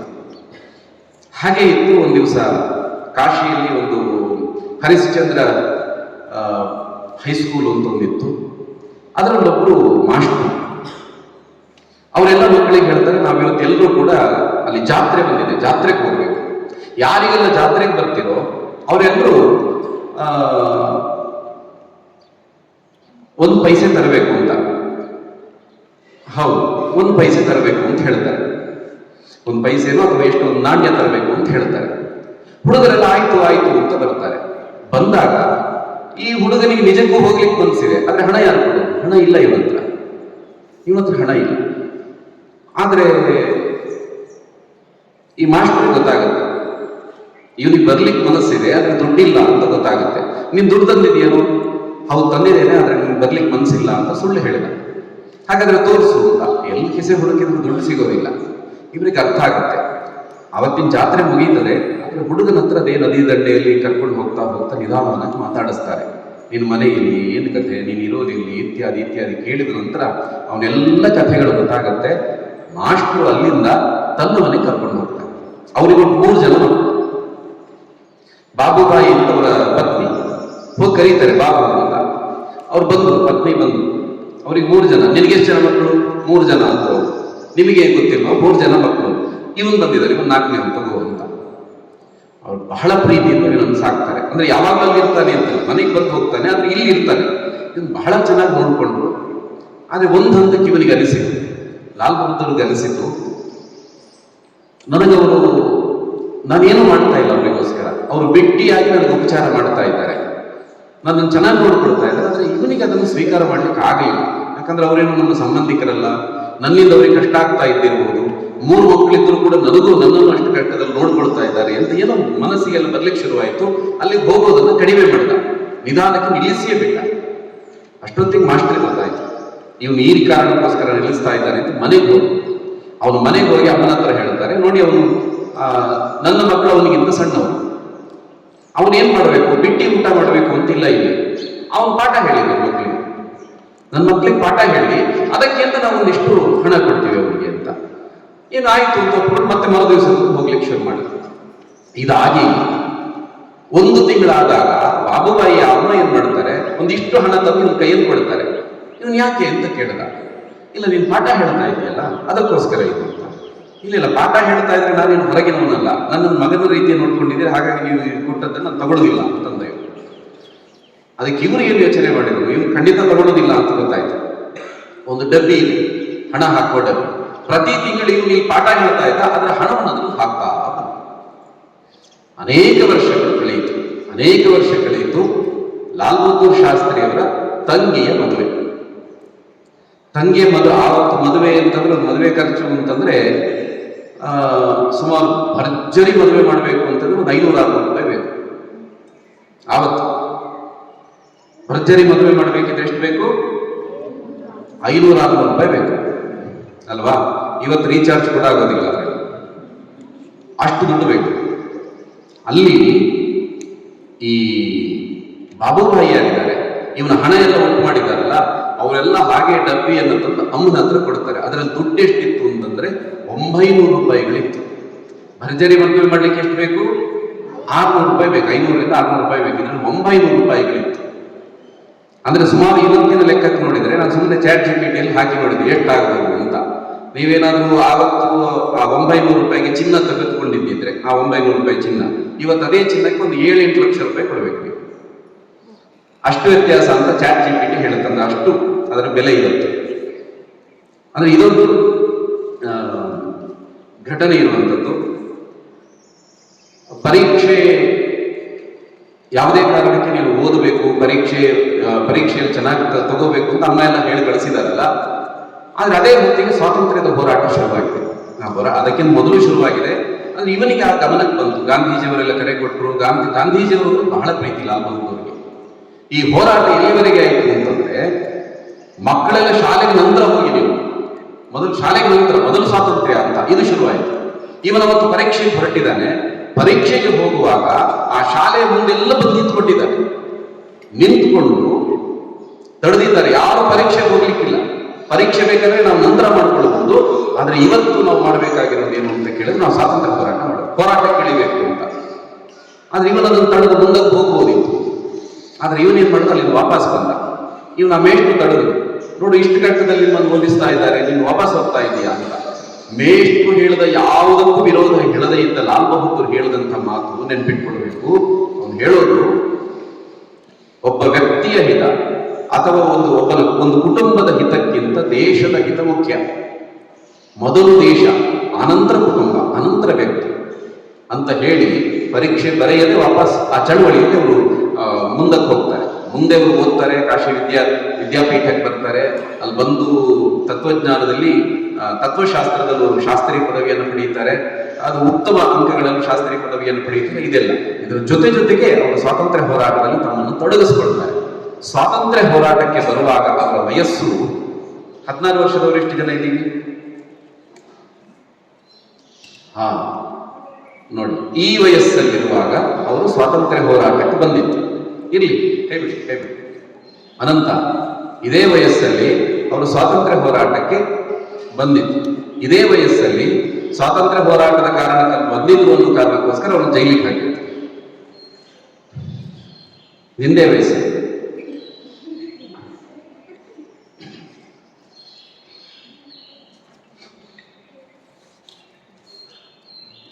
ಎಷ್ಟು ಅಂದ್ರೆ ಆವಾಗ ಜೈಲಿಗೆ ಕಳಿಸ್ತಾ ಇತ್ತು. ಅಷ್ಟು ತೀವ್ರವಾದಂತಹ ಹೋರಾಟವನ್ನ ಗಾಂಧೀಜಿಯವರು ಹೇಳಿದ್ರು. ಕರೆ ಕೊಟ್ಟ ತಕ್ಷಣ ಎಲ್ಲ ಕೆಲಸಗಳನ್ನು ಮಾಡ್ತಾ ಇದ್ರು. ಖಾದಿ ಬಟ್ಟೆಗಳನ್ನ ತಗೊಂಡು ಅದನ್ನು ಊರೂರು ತಗೊಂಡು ಹೋಗಿ ಪ್ರಚಾರ ಕೊಡ್ತಾ ಅಲ್ಲಿ ಸ್ವಾತಂತ್ರ್ಯದ ಬಗ್ಗೆ ಅವರಿಗೆ ತಿಳುವಳಿಕೆ ಮೂಡಿಸ್ತಾ, ಬ್ರಿಟಿಷರ ವಿರುದ್ಧ ನಾವು ಈ ರೀತಿಯ ಹೋರಾಟದಲ್ಲಿ ಬೇರೆ ಬೇರೆ ರೀತಿಯ ಹೋರಾಟದಲ್ಲಿ ತೊಡಗಬೇಕು ಅಂತ ಹೇಳ್ತಾ ಈ ರೀತಿ ಜನಜಾಗೃತಿಯನ್ನು ಮೂಡಿಸ್ತಾ ಇದ್ರು. ಒಂದ್ಸಲ ಅವ್ರ ಗುಂಪಲ್ಲೊಬ್ಬ ಹೇಳ್ದ, ಇಲ್ಲಿ ಸಂತೆ ಸೇರ್ತಾರೆ. ಸಂತೆಗೆ ಜನ ಸೇರಿದಾಗ ನಾವು ಅಲ್ಲೂ ಹೋಗಿ ಭಾಷಣ ಮಾಡಿಬಿಟ್ರೆ ಇಡೀ ಊರೂರು ಹೋಗುವಂತ ತಪ್ಪುತ್ತದೆ ಅಂತ ಹೇಳಿ ಇವರಿಗೆ ಹೌದು ಅಂತ ಅನಿಸಿದ್ದು ಹೋಗಿ ಅಲ್ಲಿ ಕೂತ್ಕೊಂಡು. ಅಷ್ಟೊತ್ತಿಗೆ ಬ್ರಿಟಿಷ್ ಪೊಲೀಸರಿಗೆ ಗೊತ್ತಾಯ್ತು. ಬ್ರಿಟಿಷ್ ಪೊಲೀಸರು ಅಂದ್ರೆ ಅಲ್ಲಿ ಇಂಗ್ಲೆಂಡಿಂದ ಬಂದವರೇ ಅಲ್ಲ, ನಮ್ಮ ಪೊಲೀಸರು ಬ್ರಿಟಿಷರೊಟ್ಟಿಗೆ ಕೆಲಸ ಮಾಡ್ತಾ ಇದ್ರು. ಅವರೆಲ್ಲರೂ ಬಂದು ಹೇಳಿದಾಗ ಉಳಿದವರಿಗೆಲ್ಲ ಹೇಗಿತ್ತು, ಶಾಸ್ತ್ರಿ ಹೇಳ್ತಾರೆ ಏನು ಅಂತ, ಹೌದು ನಾವು ಭಾಷಣ ಮಾಡ್ತೀವಿ, ಜನರನ್ನು ಒಟ್ಟು ಸೇರಿಸ್ತೀವಿ ಅಂತ ಹೇಳ್ತಾನೆ ಅಂತಿತ್ತು. ಶಾಸ್ತ್ರಿ ಹೇಳ್ತಾರೆ, ಇಲ್ಲಪ್ಪ ನಾವು ಹಾಗೆ ಮಾಡೋದಿಲ್ಲ, ನಾವು ಹಾಗೇನೂ ಮಾಡೋದಿಲ್ಲ ಅಂತ.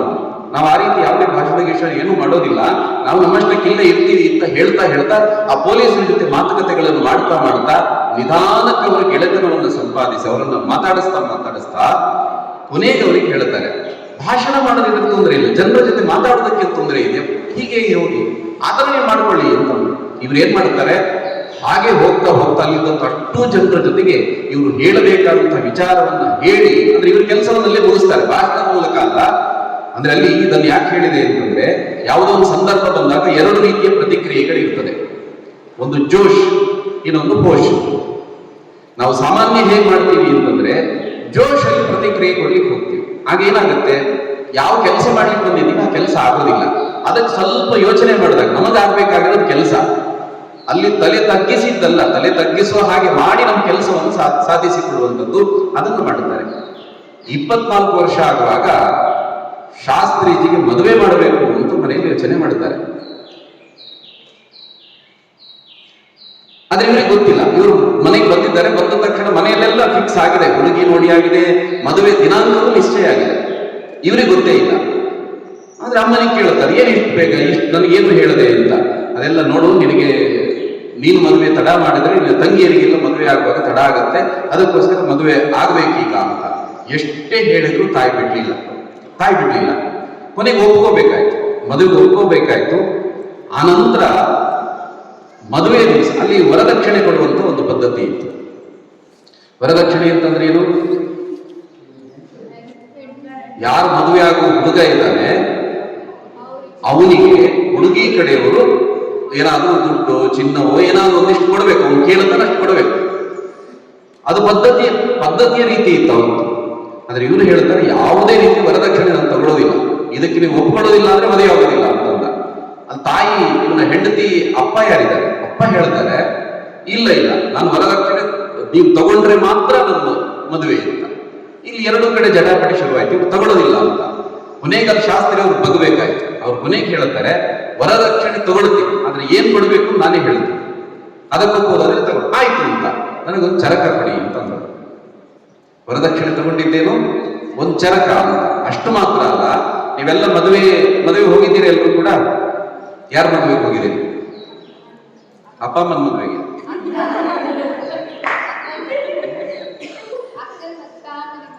ಹಾ, ಮದುವೆಯಲ್ಲಿ ಅಲ್ಲಿ ನೋಡಿ, ಮದುವೆಯಲ್ಲಿ ಹೇಗಿರುತ್ತೆ ಅಂತಂದ್ರೆ, ಇವತ್ತು ನಾವು ನೋಡ್ತೀವಿ ಭಟ್ರೆಲ್ಲ ಮಂತ್ರಗಳನ್ನು ಪ್ರತಿಜ್ಞೆಗಳನ್ನೆಲ್ಲ ಭಟ್ರೆ ಹೇಳ್ತಾ ಹೋಗ್ತಾರೆ ಸಂಸ್ಕೃತದಲ್ಲಿ.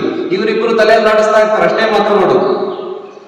ಆವತ್ತು ಹೇಗಿತ್ತು ಅಂತಂದ್ರೆ, ಆ ಹುಡುಗಿ ಯಾರಿದ್ದಾಳೆ ವಧು, ಅವಳು ಮುಖವನ್ನು ತೋರಿಸೋದಿಲ್ಲ, ಮಾತು ಆಡೋದಿಲ್ಲ, ತಲೆ ಅಡಿಗಾಕೊಂಡೇ ಇರ್ತಾಳು.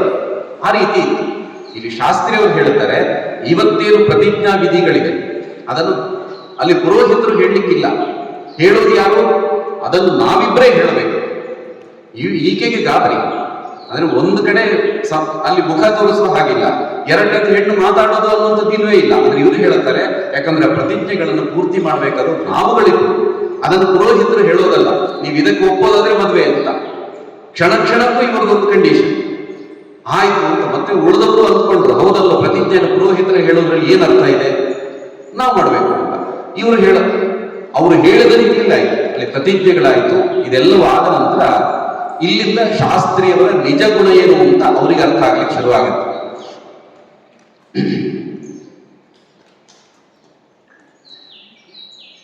ಅವರ ಪತ್ನಿಯಾಗಿ ಬಂದವರ ಹೆಸರು ಲಲಿತಾ ಅಂತ. ಇವರಿಗೆ 24 ವರ್ಷ, ಲಲಿತಾ ಅವರಿಗೆ 18 ವರ್ಷ. ಲಲಿತಾ ಅವರಿಗೆ ಹೇಳ್ತಾರೆ, ಲಾಲ್ ಬಹದ್ದೂರ್ ಶಾಸ್ತ್ರಿ ಅವರು ಹೇಳ್ತಾರೆ, ತೀರಾ ಅನಿವಾರ್ಯವಲ್ಲದ ಯಾವುದೇ ವಸ್ತುವಲ್ಲ, ಅದು ಎಷ್ಟು ಸಣ್ಣದ ಅದನ್ನು ನಾವು ತಗೋಬಾರದು ಅಂತ ಹೇಳ್ತಾರೆ. ನಾವೆಲ್ಲ ಡಿಮಾರ್ಟಿಗೆ ಹೋಗಿದ್ದೀವ, ಏನ್ ತಗೊಳ್ಳಿಕ್ಕೆ ಹೋಗ್ತೀವೋ ಅದನ್ನು ಬಿಟ್ಟು ಉಳಿದೆಲ್ಲವನ್ನು ತರ್ತೀವಿ. ಹೌದಾ ಹೌದಾ ಸರಿಯಾ? ಒಂದು ಗಾಡಿ ತಗೊಂಡು ಹೋಗೋದು, ಏನೋ ತರ್ಲಿಕ್ಕೆ ಹೋಗೋದು, ಒಂದು ಸಣ್ಣ ಏನೋ ಒಂದು ತರ್ಲಿಕ್ಕೆ ಹೋಗ್ತೀವಿ, ಒಂದಿಷ್ಟು ತಗೊಂಡು ಬರ್ತದೆ. ಅದೇ ನಮ್ಮನ್ನ ಗೊತ್ತಿಲ್ಲದ ಒಂದು ಮಾಯಾಜಾಲಗಳನ್ನು ಸಿಲುಕಿಸ್ಬಿಡೋದು ನಮ್ಮನ್ನು. ಯಾವತ್ತಾದ್ರೂ ನೋಡಿದ್ದೀರಾ, ಸರಿಯಾಗಿ ಗಮನಿಸಿದ್ದೀರಾ? ಅಲ್ಲಿ ಎಲ್ಲೂ ಗಡಿಯಾರ ಇರೋದಿಲ್ಲ, ನೋಡಿದ್ದೀರಾ ಅದನ್ನ? ನಿಮಗೆಲ್ಲೋ ನೀವು ಮೊಬೈಲಲ್ಲಿ ನೋಡ್ಬೇಕು ಬಿಟ್ರೆ ಅಲ್ಲೆಲ್ಲೂ ಗಡಿಯಾರಗಳಿರೋದಿಲ್ಲ. ಕಿಟಕಿ ಕಾಣೋದಿಲ್ಲ ನಿಮಗೆ, ಕಿಟಕಿಗಳಿಲ್ಲ, ಫುಲ್ ಏರ್ ಕಂಡೀಷನ್. ನಿಮಗೆ ಹೊರಗಿನ ನೀವು ಒಳಗೆ ಹೋಗಿ ಎಷ್ಟು ಹೊತ್ತಾಗಿದೆ ಅಂತ ನಿಮ್ಗೆ ಗೊತ್ತೇ ಆಗೋದಿಲ್ಲ. ತಿರುಗಾಡ್ತಾ ಇರ್ತೀರಿ ಗಾಡಿ ತಗೊಂಡು, ಅದು ಇದು ಎಲ್ಲ ತಗೊಂಡು ಬಂದು ನೋಡುವಾಗ ಏನು ಹೋದಿಕ್ಕಿಂತ ಒಂದು ಇರೇಸರ್ ತಗೊಳ್ಳಿಕ್ಕೆ ತಂದಿದ್ದೇನು ಇಷ್ಟು. ಶಾಸ್ತ್ರಿಯವರು ಹೇಳ್ತಾರೆ, ಈ ಎಲ್ಲ ಕಥೆಗಳನ್ನು, ಆ ಕಾಲದ ಕಥೆಗಳನ್ನು ಈಗ ಕೇಳೋದು ಯಾಕೆ ಅಂತಂದ್ರೆ, ಈಗಲೂ ನಮ್ಮ ಜೀವನಕ್ಕೆ ಅದು ಪಾಠ ಹೇಳುತ್ತೆ ಅನ್ನೋ ಕಾರಣಕ್ಕೋಸ್ಕರನೇ ಮುಂದಿನ ಸಲ ಹೋದಾಗ ಯೋಚನೆ ಮಾಡಿ, ಹೋಗಿ ಒಳಗಡೆ ಹೋಗಿ ಎಲ್ಲ ತಿರುಗಾಡಿ ಎಲ್ಲ ಏನ್ ಬೇಕೋ ತಗೊಳ್ಳಿ. ಆ ಬಿಲ್ಲಿನ ಹತ್ರ ಹೋಗುವಾಗ ಪ್ರತಿಯೊಂದು ವಸ್ತುವನ್ನು ತಗೊಂಡು 10 ಬಾರಿ ಯೋಚನೆ ಮಾಡಿ, ಇದು ನನಗೆ ನಿಜಕ್ಕೂ ಬೇಕಾ, ಇದು ಇಲ್ಲಿದ್ರೆ ನನಗೆ ಸಾಧ್ಯವೇ ಇಲ್ವಾ ಅಂತ. ಇನ್ನೊಂದು ಖಾಲಿ ಇದು ತಗೊಳ್ಳಿ, ಟ್ರಾಲಿ, ಬೇಡದ್ದನ್ನೆಲ್ಲದಕ್ಕೆ ಹಾಕ್ತಾರೆ. ಬೇಕಿದ್ದದ್ದು ಮಾತ್ರ, ತೀರಾ ಅನಿವಾರ್ಯವಾದದ್ದನ್ನು ಮಾತ್ರ ತೆಗೆದುಕೊಳ್ಳುವಂತ ನಾವು ಮಾಡ್ಬೋದಾ? ಇದನ್ನ ಅವಾಗ ಏನೂ ಇರಲಿಲ್ಲ, ಈ ಡಿಮಾರ್ಟ್ ಇತ್ಯಾದಿ ಏನೂ ಇರಲಿಲ್ಲ. ಆಗ ಶಾಸ್ತ್ರಿಯವರು ಲಲಿತಾ ಅವರಿಗೆ ಈ ಮಾತನ್ನ ಹೇಳ್ತಾರೆ. ಲಲಿತಾ ಅವರೇನು ಮನೆಯಲ್ಲಿ ಕೂತ್ಕೊಳ್ಳಿಲ್ಲ, ಅವರು ಸ್ವದೇಶಿ ಆಂದೋಲನ ಅಂತ ಹೇಳಿಕೊಂಡು ಬೇರೆ ಬೇರೆ ಹೋರಾಟಗಳಲ್ಲಿ ಅವರು ಭಾಗವಹಿಸ್ತಾರೆ. ಅದರ ಜೊತೆಗೆ ಮನೆಯನ್ನು ತುಂಬಾ ಚೆನ್ನಾಗಿ ನೋಡಿಕೊಳ್ಳುವಂಥದ್ದು. ಇವರು ಜೈಲಲ್ಲಿ, ಅಷ್ಟೊತ್ತಿಗೆ ಮತ್ತೊಂದ್ಸಲ ಇವರನ್ನ ಜೈಲಿಗೆ ಕಳಿಸ್ತಾರೆ. ಜೈಲಿಗೆ ಕಳಿಸಿದಾಗ ಒಂದು ಸರ್ವೆಂಟ್ ಆಫ್ ಇಂಡಿಯಾ ಸೊಸೈಟಿ ಅಂತ ಒಂದು ಗೋಪಾಲಕೃಷ್ಣ ಗೋಖಲೆ ಮುಂತಾದವರೆಲ್ಲ ಸೇರಿ ಒಂದು ಸಂಸ್ಥೆಯನ್ನು ಮಾಡಿದ್ರು. ಆ ಸಂಸ್ಥೆಯ ಉದ್ದೇಶ ಏನು ಅಂತ ಕೇಳಿದ್ರೆ, ಯಾರೆಲ್ಲ ಭಾರತೀಯ ಸ್ವಾತಂತ್ರ್ಯ ಹೋರಾಟಗಾರರು ಹೋರಾಟ ಮಾಡಿ ಜೈಲಿಗೆ ಹೋಗಿರ್ತಾರೋ ಅವರ ಮನೆಗಳಿಗೆ ಒಂದು 50 ರೂಪಾಯಿಗಳನ್ನ ಮನೆಗೆ ಕೊಡೋದು, ತಿಂಗಳಿಗೆ 50 ರೂಪಾಯಿ ಕೊಡೋದು. ಇದು ಕೆಲಸ. ಇಲ್ಲಿ ಶಾಸ್ತ್ರಿ ಅವರು ಜೈಲಿನಲ್ಲಿದ್ದಾರೆ, ಪ್ರತಿ ತಿಂಗಳು ಇವ್ರ ಮನೆಗೆ 50 ರೂಪಾಯಿ ಬರ್ತಾ ಇದೆ. ಲಲಿತಾ ಅವರಿಗೆ 50 ರೂಪಾಯಿ ಬರ್ತಾ ಇದೆ. ಒಂದ್ ದಿವಸ ಪತ್ರ ಬರೀತಾರೆ ಶಾಸ್ತ್ರಿ ಅವರು ಮನೆಗೆ, ಪತ್ನಿಗೆ ಪತ್ರ ಬರೀತಾರೆ, 50 ರೂಪಾಯಿ ಮಾತ್ರ ಬರ್ತಾ ಇದೆ, ಮನೆಯಲ್ಲಿ 6 ಜನ ಮಕ್ಕಳಿದ್ದಾರೆ, ಅವರಿಗೊಟ್ಟು 4 ಗಂಡು ಮಕ್ಕಳು 2 ಹೆಣ್ಣು ಮಕ್ಕಳು, 6 ಜನ ಮಕ್ಕಳಿದ್ದಾರೆ. ಕಷ್ಟ ಆಗೋದಿಲ್ವಾ ಜೀವನ ಸಾಗಿಸಲಿಕ್ಕೆ ಅಂತ ಪ್ರಶ್ನೆ. ಏನ್ ಹೇಳಿರ್ಬೋದು ಲಲಿತಾ ಅವರು ವಾಪಸ್ ಪತ್ರ ಬರೀತಾರೆ, ನೀವೇನು ಚಿಂತೆ ಮಾಡಬೇಡಿ, ಆ 50 ರೂಪಾಯಿಯಲ್ಲಿ 40 ರೂಪಾಯಿ ಮಾತ್ರ ಖರ್ಚು ಮಾಡಿ, ಅದರಲ್ಲೂ 10 ರೂಪಾಯಿ ನಾನು ಉಳಿಸ್ತಾ ಇದ್ದೀನಿ, ನೀವು ಚಿಂತೆ ಮಾಡಬೇಡಿ ಅಂತ ಪತ್ರ ಬರೋದು. ಕಥೆ ಇಲ್ಲಿಗೆ ಮುಗಿಯೋದಿಲ್ಲ. ಶಾಸ್ತ್ರಿಯವರು ಏನ್ ಮಾಡ್ತಾರೆ, ಮತ್ತೊಂದು ಪತ್ರ ತಗೊಂಡು ಆ ಸೊಸೈಟಿ ಪತ್ರ ಬರೀತಾರೆ, ನನ್ನ ಮನೆ ನಡೀಲಿಕ್ಕೆ ತಿಂಗಳಿಗೆ 40 ರೂಪಾಯಿ ಮಾತ್ರ ಸಾಕು, ಆ ಉಳಿದ 10 ರೂಪಾಯಿಯನ್ನು ಇನ್ಯಾರಿಗಾದ್ರೂ ಕೊಡಿ ಅಂತ ಬರೀತಾರೆ.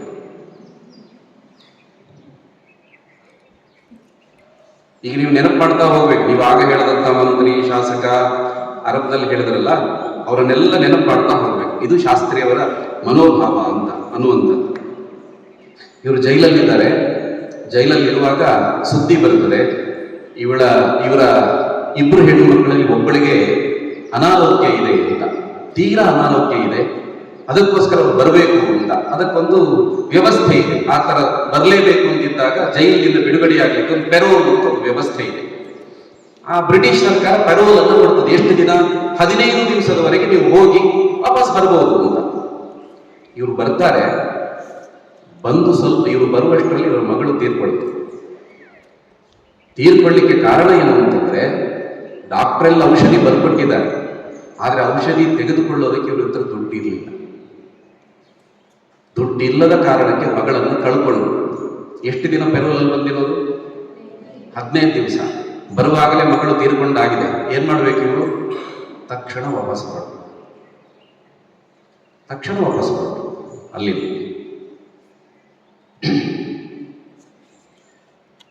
ಇಷ್ಟಾದ ಹೊತ್ತಿಗೆ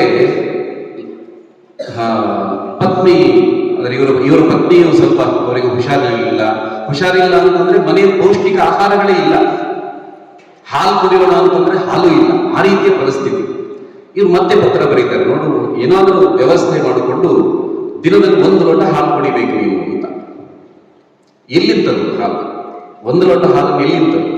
ಹಾಗೆ ನಾನು ಹಾಲು ಕುಡಿತಾ ಇಲ್ಲ ಅಂತ ಹೇಳಿದ್ರೆ ಅವ್ರಿಗೆ ಚಿಂತೆ ಆಗುತ್ತೆ ಅಂತ ಬರೀತಾರೆ. ನೀವು ಹೇಳಿದ ಹಾಗೆ ನಾನು ಹಾಲು ಕುಡಿತಾ ಇದ್ದೀನಿ ಅಂತ. ಅವರು ಅದನ್ನ ಹೇಳಿದ ಮಾತಿಗೆ ಒಪ್ಕೊಳ್ಬೇಕು, ಅದನ್ನ ಮಾತಪ್ಪರಬಾರ್ದಲ್ಲ.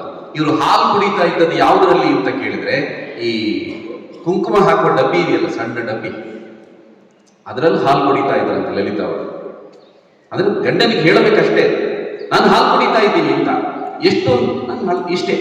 ಅದು ಆಮೇಲೆ ಅವ್ರು ಜೈಲಿಂದ ಬಂದ ನಂತರ ಶಾಸ್ತ್ರಿಯವರಿಗೆ ಗೊತ್ತಾಗಿ ತುಂಬಾ ದುಃಖಪಟ್ಟರು ಅಂತ ನಾವು ಆ ಘಟನೆಗಳನ್ನು ಕೇಳ್ತೀವಿ. ಇಷ್ಟಾಗುವಾಗ ಭಾರತಕ್ಕೆ ಸ್ವಾತಂತ್ರ್ಯ ಬಂತು. ಉತ್ತರ ಪ್ರದೇಶದಲ್ಲಿ ಅವರು ಮಂತ್ರಿ ಆಗ್ತಾರೆ. ಮಂತ್ರಿ ಆದ ನಂತರ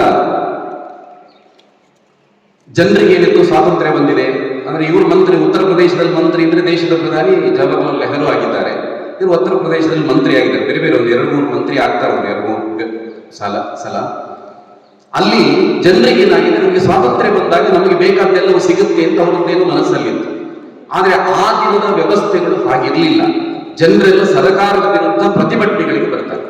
ಪ್ರತಿಭಟನೆಗಳಿಗೆ ಬಂದಾಗ ಏನ್ ಮಾಡಬೇಕು? ಭಾರತೀಯ ಪೊಲೀಸರಿಗೆ ಬ್ರಿಟಿಷರಿಲ್ಲ, ಅವ್ರು ಹೋಗಿ ಆಯ್ತು. ಆಗ ಲಾಠಿಯಿಂದ ಹೊಡಿಬೇಕು.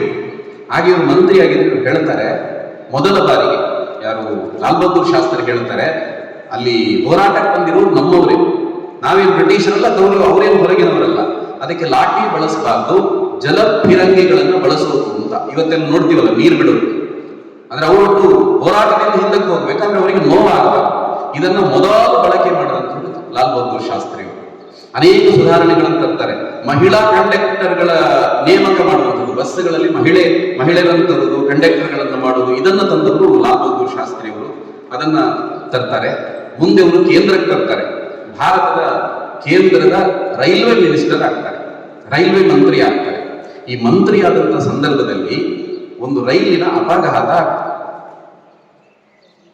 ಏನ್ ಮಾಡಬೇಕು ಒಬ್ಬ ಮಿನಿಸ್ಟರ್ ಆದವರು?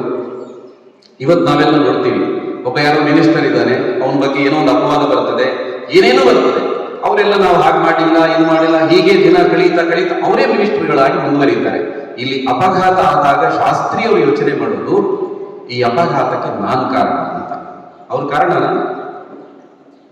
ಆದ್ರೆ ಅವ್ರಿಗೆ ಗೊತ್ತಿದೆ, ಇಲ್ಲಿ ಯಾವುದೋ ಹಳಿ ವ್ಯತ್ಯಾಸ ಆಗಿರ್ಬೋದು, ಏನೇ ಆಗಿರ್ಬೋದು, ಆದ್ರೆ ಅದನ್ನ ಗಮನಿಸದೇ ಇರೋದಕ್ಕೆ ನಾನು ಕಾರಣ, ಯಾಕಂದ್ರೆ ನಾನು ಕೇಂದ್ರದ ಮಂತ್ರಿ, ನಾನು ರೈಲ್ವೆ ಮಂತ್ರಿ, ನಾನು ರಾಜೀನಾಮೆ.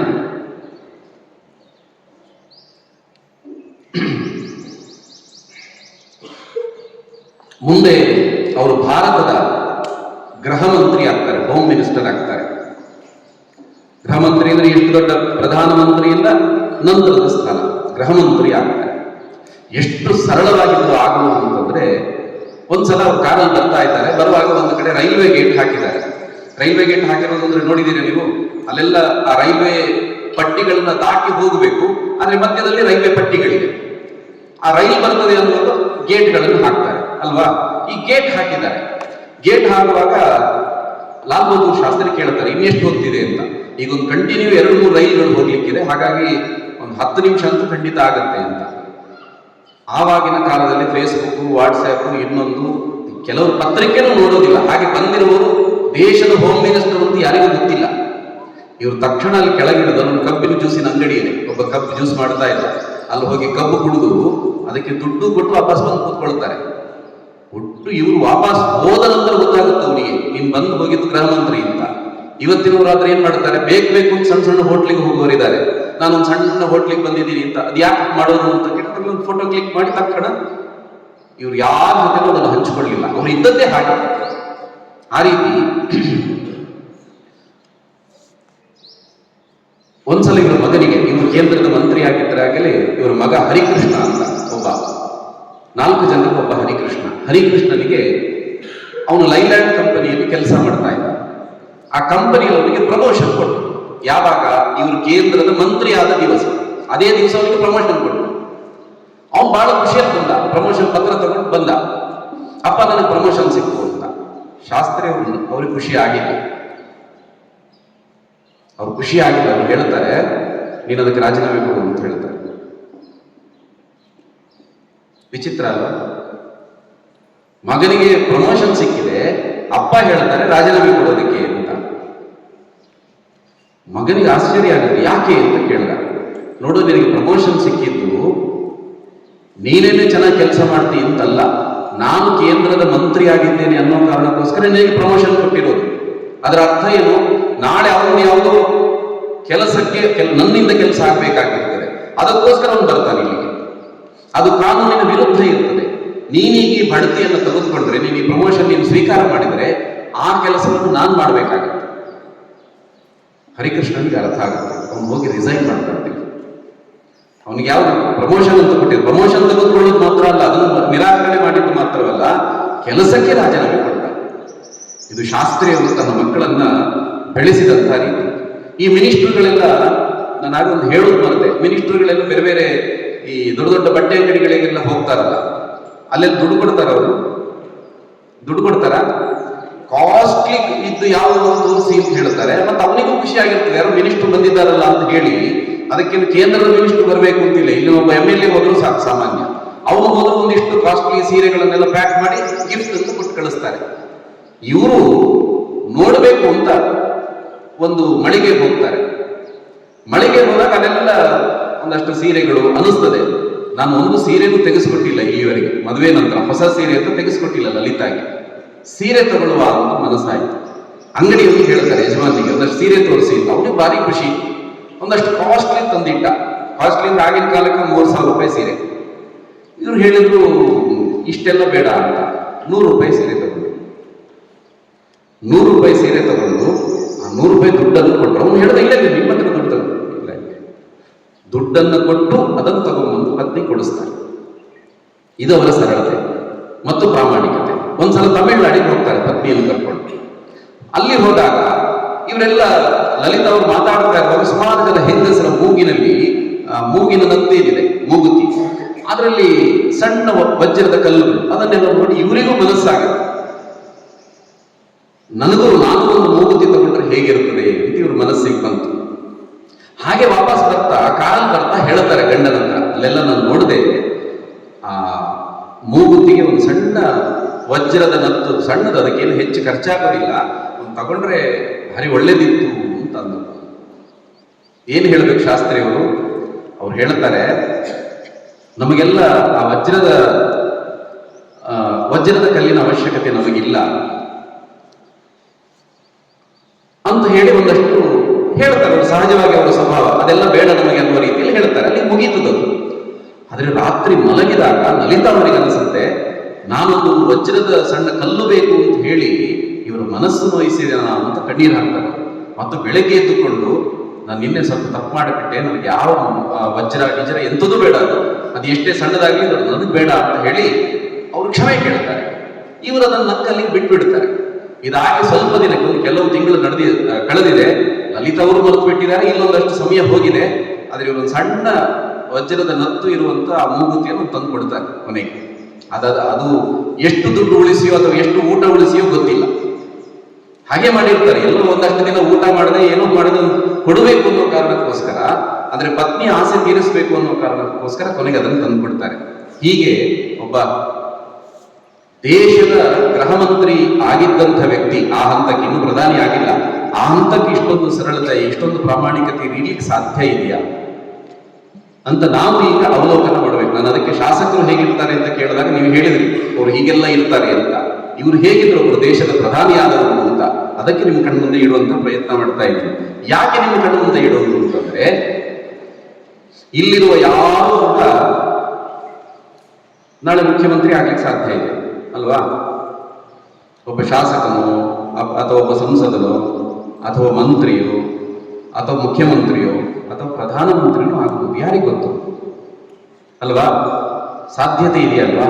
ಅದಕ್ಕೋಸ್ಕರ ಒಬ್ಬ ನಿಜಕ್ಕೂ ಆದರ್ಶಯುತವಾದಂಥ ಒಬ್ಬ ರಾಜಕಾರಣಿ ಆಗಬೇಕು ಅಂತಿದ್ರೆ ಈ ಲಾಲ್ ಬಹದ್ದೂರ್ ಶಾಸ್ತ್ರೀಜಿಯವರ ಜೀವನದ ಈ ಘಟನೆಗಳನ್ನು ನಾವು ನೆನಪಿಟ್ಟುಕೊಂಡ್ರೆ ಹೀಗೆ ಬದುಕಬೇಕು ಅಂತ ಇದ್ರೆ ಹೀಗೆ ಬದುಕಬೇಕು ಅಂತ, ಅದಕ್ಕೋಸ್ಕರ ಈ ಘಟನೆಗಳನ್ನು ನೆನಪಿಟ್ಟುಕೊಂಡು ಆ ದಾರಿಯಲ್ಲಿ ನಡೀಬೇಕು ಅಂತ, ಅದನ್ನು ಆದರ್ಶವಾಗಿ ತಗೋಬೇಕು ಅನ್ನುವಂಥ ಸಂಗತಿ. ಮಗ 4 ಜನ ಗಂಡು ಮಕ್ಕಳು ಅಂತ ಹೇಳಿದೆ. ಮಗ ಕಾಲೇಜಿಗೆ ಸೇರ್ಬೇಕು, ಇನ್ನೊಬ್ಬ ಕೊನೆಯವನು ಕಾಲೇಜಿಗೆ ಸೇರುವಾಗ ಅಲ್ಲೊಂದು ಫಾರ್ಮ್ ಕೊಡ್ತಾರೆ ಫಿಲ್ಅಪ್ ಮಾಡ್ಲಿಕ್ಕೆ ಅಲ್ವಾ? ಅದ್ರಲ್ಲಿ ಅವನ ಹೆಸರು, ತಂದೆ ಹೆಸರು, ತಂದೆಯ ಉದ್ಯೋಗ ಇದೆಲ್ಲ ಕೇಳಿರ್ತಾರೆ. ಇದೆಲ್ಲ ಬರೆದಾಗ ಇವರಾಗ ಗೃಹ ಮಂತ್ರಿ, ದೇಶದ ಗೃಹ ಮಂತ್ರಿ, ಕೇಂದ್ರದ ಗೃಹ ಮಂತ್ರಿ ಆಗಿದ್ದು. ಇವನ್ ತಂದೆ ಹೆಸರು ಬರೆದ, ತಂದೆಯ ಉದ್ಯೋಗ ಏನ್ ಬರೀಬೇಕು ಅಂತ ಅಪ್ಪನ ಹತ್ರ ಕೇಳಿದ. ಅಪ್ಪ ಪೆನ್ ತಗೊಂಡು ಅದರಲ್ಲಿ ಬರೀತಾರೆ ಸರಕಾರಿ ಸೇವಕ ಅಂತ ಬರೀತಾರೆ, ಸರಕಾರಿ ಸೇವಕ ಅಂತ. ಇವರು ಪ್ರಧಾನಿ ಆದಾಗ ಇವರ ಮತ್ತೊಬ್ಬ ಮಗನಿಗೆ ಕೆಲಸವೇ ಇರೋದಿಲ್ಲ, ಡಿಗ್ರಿ ಮುಗಿದಿದೆ. ಆಗ ಸರ್ಕಾರ ಹೇಳುತ್ತೆ, ಕೇಂದ್ರ ಸರ್ಕಾರ ಹೇಳುತ್ತದೆ, ಯಾರೆಲ್ಲ ನಿರುದ್ಯೋಗಿಗಳಿದ್ದೀರಿ ಪದವಿಯಾದವರು ಅವರೆಲ್ಲ ಇಲ್ಲೊಂದು ಕೇಂದ್ರ ಇದೆ, ಅಲ್ಲೆಲ್ಲ ಬಂದು ನಿಮ್ಮ ಹೆಸರುಗಳನ್ನು ನೋಂದಾವಣೆ ಮಾಡಿಕೊಳ್ಳಿ ಅಂತ. ಇವನು ಹೋದ ಅಲ್ಲಿಗೆ. ನಿಮ್ಗೆ ಗೊತ್ತಾಗ್ತಾ ಇದೆಯಾ? ಅರ್ಥ ಆಗ್ತಾ ಇದೆಯಾ?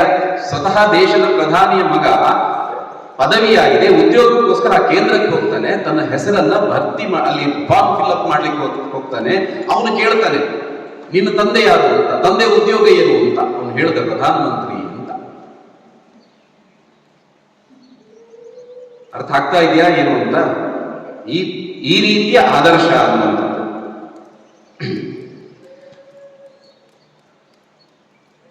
ತಂದೆಗೆ ಸರ್ಕಾರಿ ಕಾರೊಂದನ್ನು ಕೊಟ್ಟಿರ್ತಾರೆ.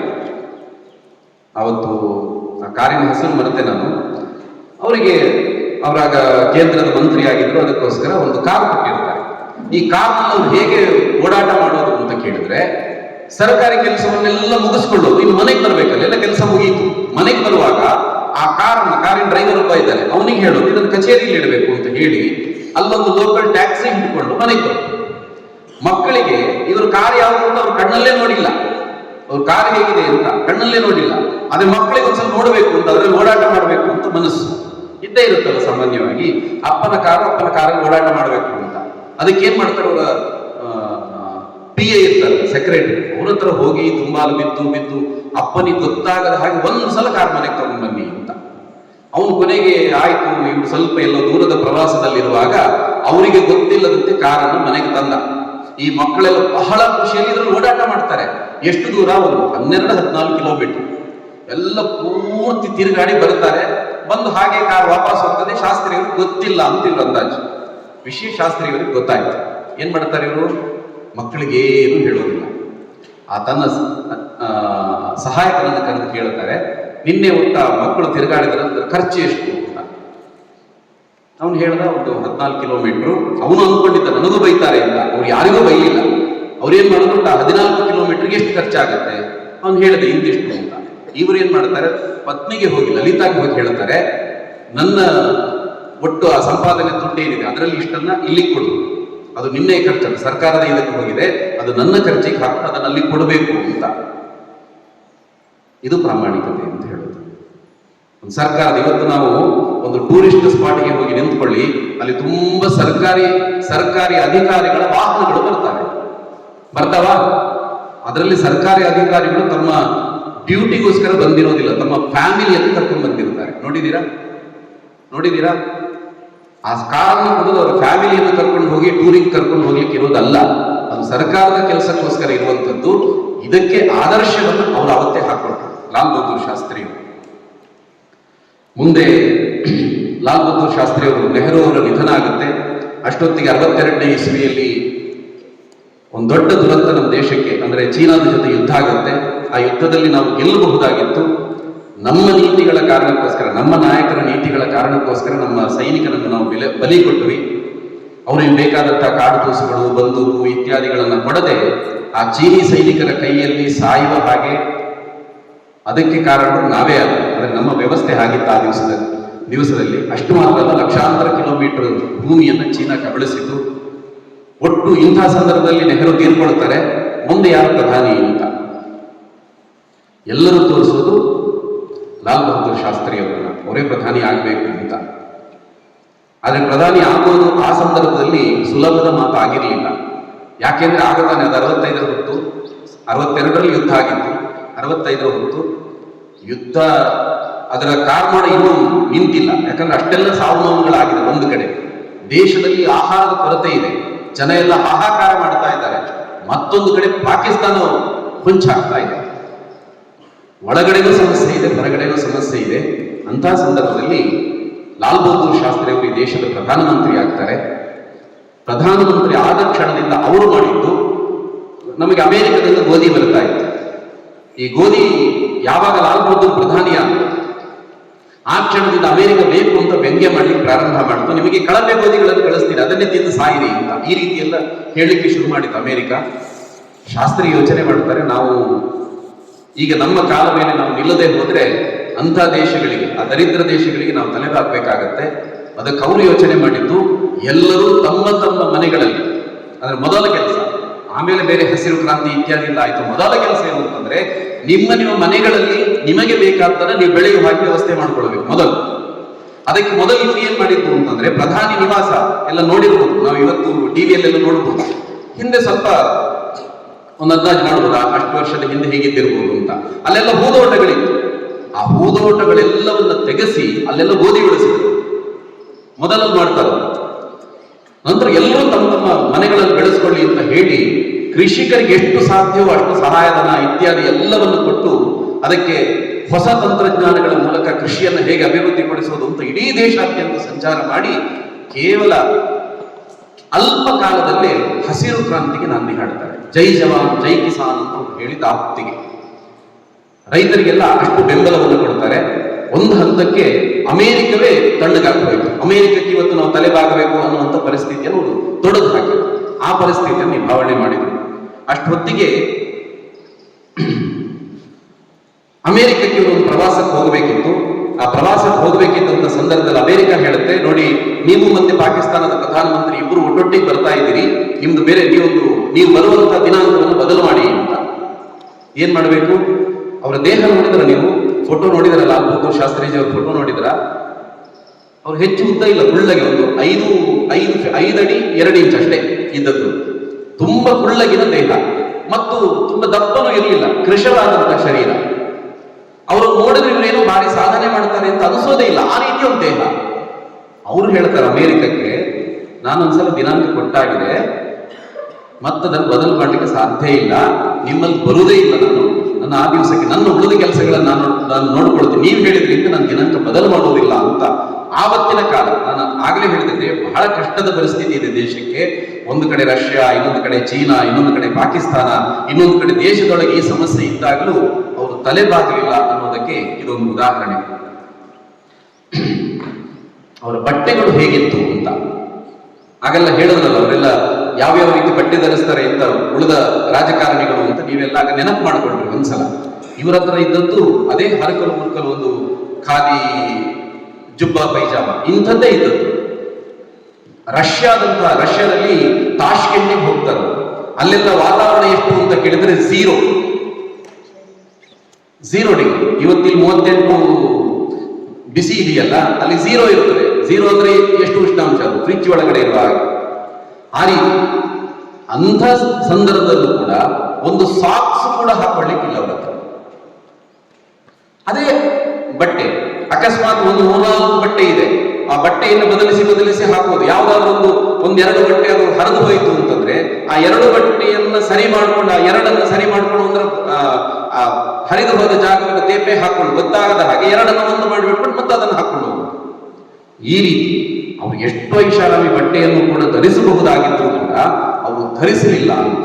ಅಷ್ಟು ಮಾತ್ರವಲ್ಲ, ಒಂದ್ಸಲ ಲಲಿತಾಗೆ ಬಂದು ಹೇಳ್ತಾರೆ, ನಾಳೆ ನಮ್ಮ ಮನೆಯಲ್ಲಿ ಊಟ ಮಾಡ್ಲಿಕ್ಕಿಲ್ಲ ಯಾರು, ಬೆಳಗ್ಗಿಂದ ಮರುದಿವಸದ ಬೆಳಗ್ಗಿನ ತನಕ ಯಾರಿಗೂ ಊಟ ತಿಂಡಿ ಏನೂ ಇಲ್ಲ, ಅದನ್ನು ಉಳಿಸು ಅಂತ.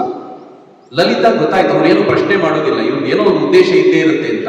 ಅಲ್ಲ, ಮಕ್ಕಳಿಗೆ ಅಂತ ಯಾರಿಗೂ ಕೊಡ್ಲಿಕ್ಕಿಲ್ಲ, ಏನು ಕೊಡ್ಲಿಕ್ಕಿಲ್ಲ, ನೀರು ಕುಡೀರಿ ಅಷ್ಟೇ, ಒಂದ್ ದಿವಸ ಪೂರ್ತಿ ನೀರು ಮಾತ್ರ ಕುಡಿಯೋದು. ಇವ್ರಿಗೆ ಆಶ್ಚರ್ಯ, ಮಕ್ಕಳಿಗೆ ಹಸಿವಾಗ್ತಾ ಇದೆ, ಇವರು ಇಲ್ಲ, ದೇಶದ ಪ್ರಧಾನಿ ಹೇಳ್ತಾ ಇರೋದು. ಆಯ್ತು, ಏನೂ ಇಲ್ಲ, ಒಂದ್ ದಿವಸ ಮುಗಿಯಿತು. ಮರುದಿವಸ ಬೆಳಿಗ್ಗೆ ಇದ್ದಾಗ ಹೇಳ್ತಾರೆ ಮಕ್ಕಳಿಗೆ, ಆಯ್ತು ಏನಾದ್ರೂ ತಿಂಡಿ ಇತ್ಯಾದಿ ಮಾಡಿಕೊಡು ಅಂತ ಹೇಳ್ತಾರೆ. ಇವರು ಪ್ರಯೋಗ ಯಶಸ್ವಿ.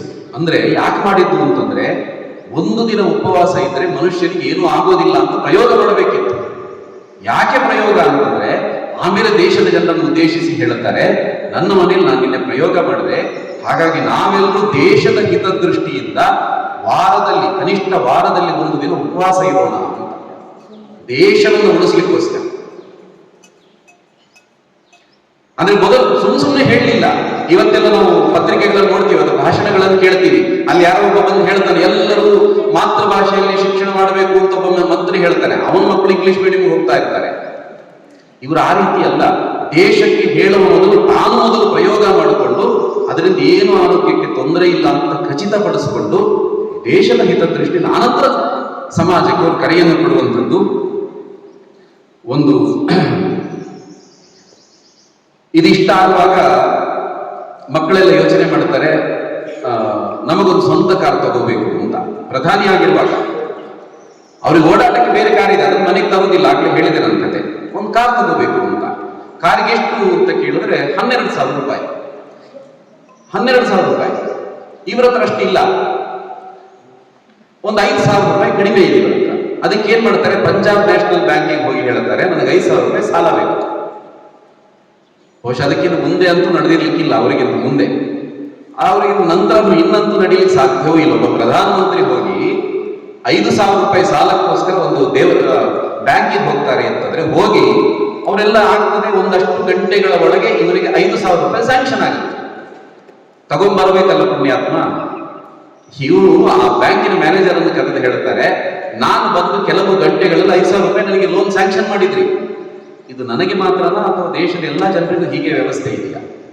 ಎಲ್ರಿಗೂ ಈ ರೀತಿ ಇಷ್ಟೇ ಶೀಘ್ರದಲ್ಲಿ ನೀವು ಮಾಡ್ತೀರಾದ್ರೆ ಮಾತ್ರ ನಾನು ಅದನ್ನು ತಗೊಳ್ತೇನೆ ಅಂತ. ಎಷ್ಟು ದೊಡ್ಡ ಆದರ್ಶ. ಮತ್ತವರು ಅದನ್ನ ಕಾಲಕ್ಕೆ ಸರಿಯಾಗಿ ತೀರಿಸ್ತಾ ಇದ್ರು. ಮತ್ತು ಆ ಕಾರ್ ತಗೊಂಡ ಕೆಲವೇ ವರ್ಷಗಳಲ್ಲಿ ಅವರು ಪೂರ್ತಿ ಸಾಲ ತೀರಿಸುವ ಮೊದಲೇ ಅವರು ತೀರ್ಕೊಳ್ಳುತ್ತಾರೆ. ಮತ್ತದನ್ನು ಲಲಿತಾ ಅವರು ತೀರಿಸುವಂಥದ್ದು ಆ ಘಟನೆಗಳು ಮುಂದಿನ ದಿನಗಳಲ್ಲಿ ನಡೀತದೆ. ಅಷ್ಟೊತ್ತಿಗೆ ಪಾಕಿಸ್ತಾನ ಕಾಲು ಕೆರ್ಕೊಂಡು ಯುದ್ಧಕ್ಕೆ ಬರ್ತದೆ. ಅಲ್ಲಿ ಯುದ್ಧಕ್ಕೆ ಅದು ಬಂದು ನಿಂತಿದೆ, ನಮ್ಮ ಅಂತಾರಾಷ್ಟ್ರೀಯ ಗಡಿಯನ್ನು ದಾಟಿ ಮುಂದಕ್ಕೆ ಬರ್ತಾ ಇದೆ ಅನ್ನುವ ಸುದ್ದಿ ಸಿಕ್ಕಿದ ತಕ್ಷಣ ಎಲ್ಲ ಅಧಿಕಾರಿಗಳು ಬರ್ತಾರೆ. ಇಲ್ಲಿ ನಮ್ಮ ವಾಮನಾವತಾರಿ ಪ್ರಧಾನಮಂತ್ರಿಗಳು ಬರ್ತಾರೆ. ಆಗ ಯುದ್ಧ ಮಾಡುವ ಪರಿಸ್ಥಿತಿ ಅಲ್ಲ ನಮ್ಮದು. ಆದರೆ ಕೇವಲ 7 ನಿಮಿಷದಲ್ಲಿ ಶಾಸ್ತ್ರಿಯವರು ಹೇಳೋದು, ಮತ್ತವರ ದೇಹ ಇತ್ಯಾದಿ ಆಕಾರ ನೆನಪು ಮಾಡಿಕೊಳ್ಳಿ, ಅವರ ಮಾತನ್ನು ನೆನಪು ಮಾಡಿಕೊಳ್ಳಿ. ಅವರು ಹೇಳೋದು ತಕ್ಷಣ ಯುದ್ಧ ಶುರು ಮಾಡಬೇಕು.